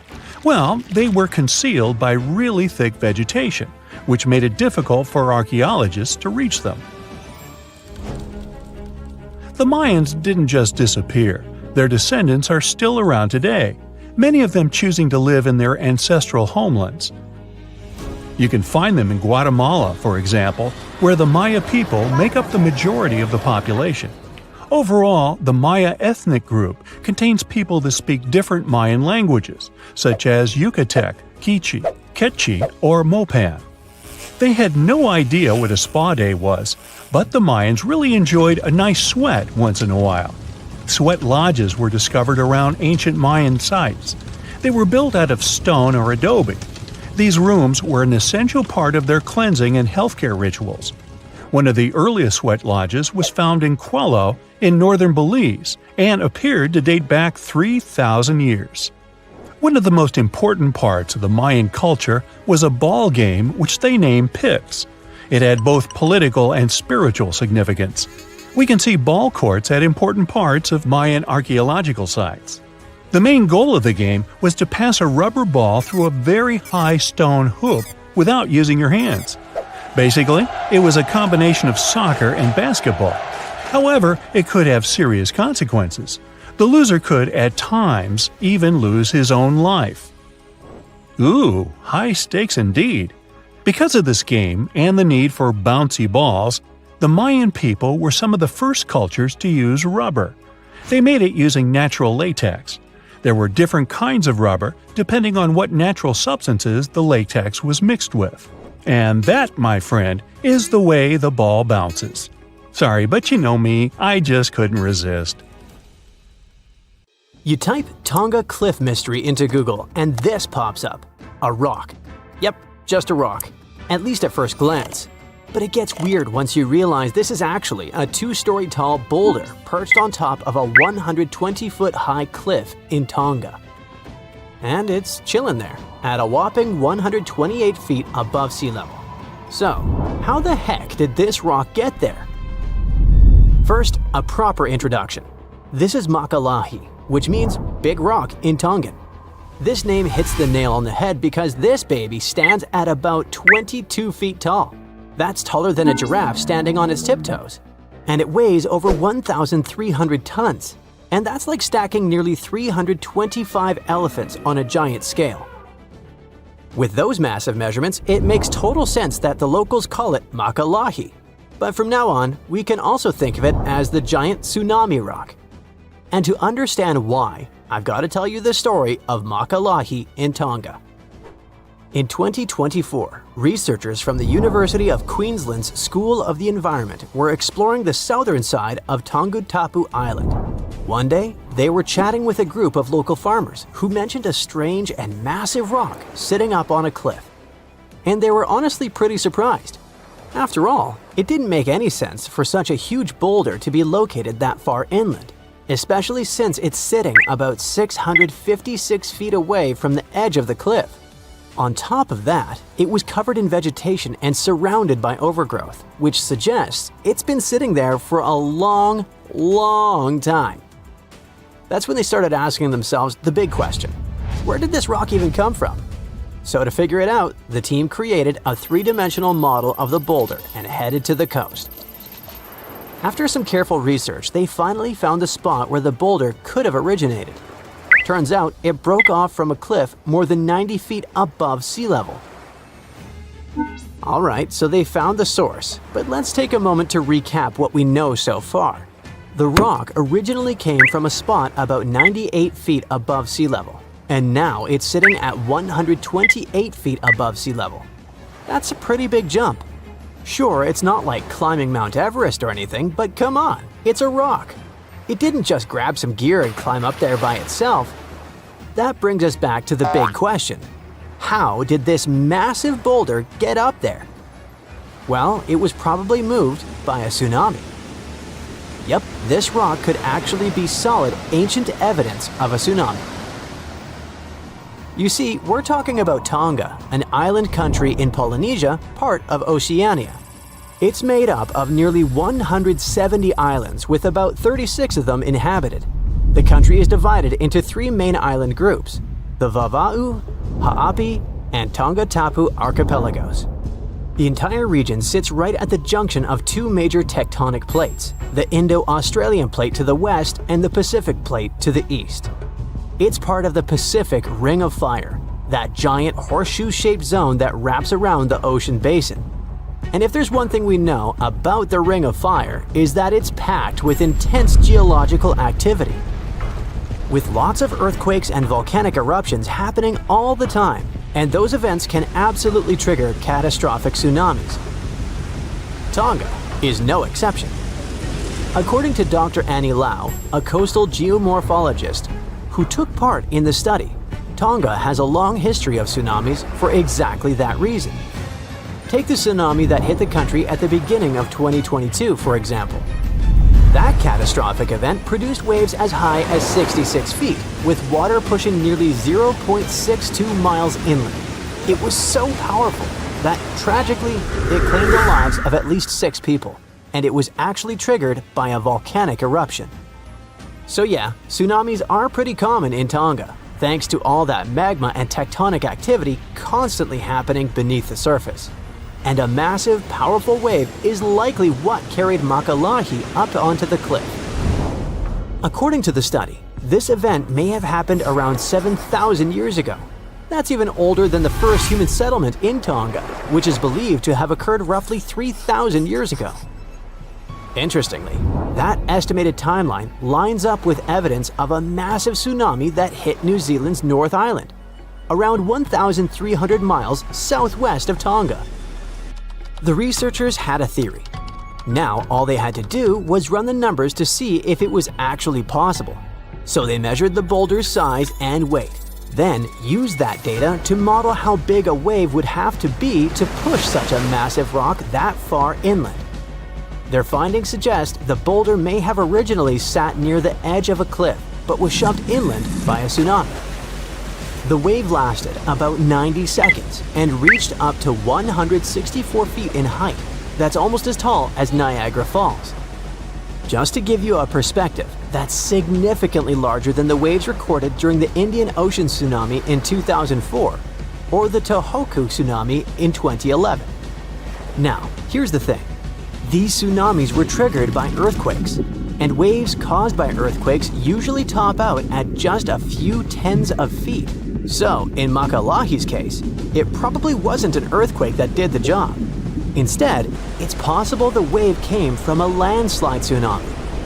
This theory suggests that the earthquake not only generated a tsunami that flooded the island, but it probably also triggered a massive landslide.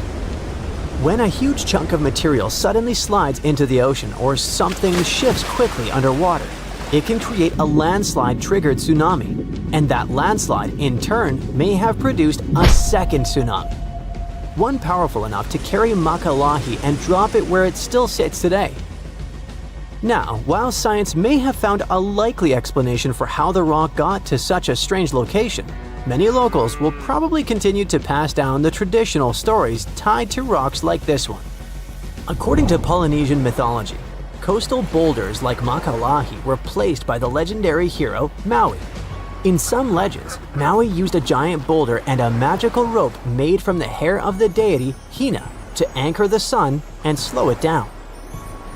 Another story is known as the Maui Throwing Stones. It refers to a group of 8 coral limestone boulders located in the village of Havelukilu on Tongatapu. The myth mentions that these massive stones were thrown to Havelukilu by Maui from the neighboring island of Eua. The story goes that Maui was annoyed by a rooster that woke him up every morning, so he picked up stones and hurled them at the bird. And that's how the rocks from Eua ended up in Tongatapu. Now here's the interesting part. The term white chicken in Tongan also means foaming waves, so some believe this story may actually be a metaphor for a tsunami.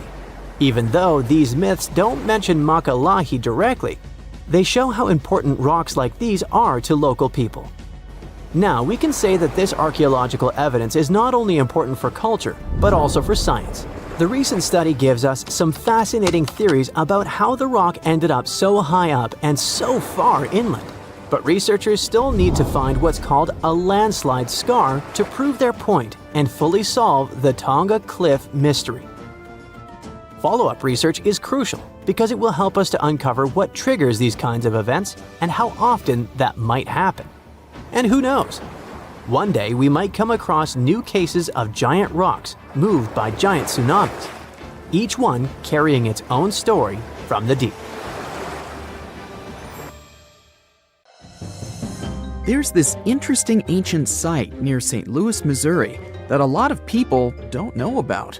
It's called Cahokia, and it used to be a huge city with up to 20,000 people living there back in the 11th century.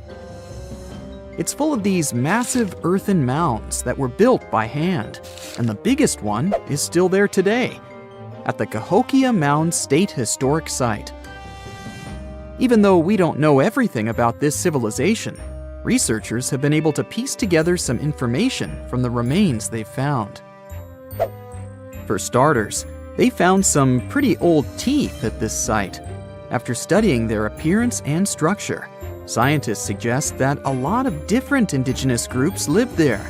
About a third of them came from other areas in the middle of the continent, which they figured out by studying the different levels of various substances in the teeth. And get this, the way the mounds are arranged shows that this was actually a planned-out city, not just a bunch of villages grouped together. The rulers lived on top of the mounds, while everyone else lived in other structures. It's amazing to think that they were doing things like farming, hunting, logging, pottery, and weaving, all within this one giant city. Right in the middle of Cahokia, there was this giant mound that was about 100 feet tall, and around it, there was this huge wooden fence. Inside the fence was the city center, which had a big open space called a plaza. Archaeologists think that the plaza was designed to represent the 4 cardinal directions of the world. It was like the people who built it wanted to create a place that was in harmony with the universe. The center of the city was where they held ceremonies and events, and it was such a big deal that people from outside Cahokia would come to be a part of them too.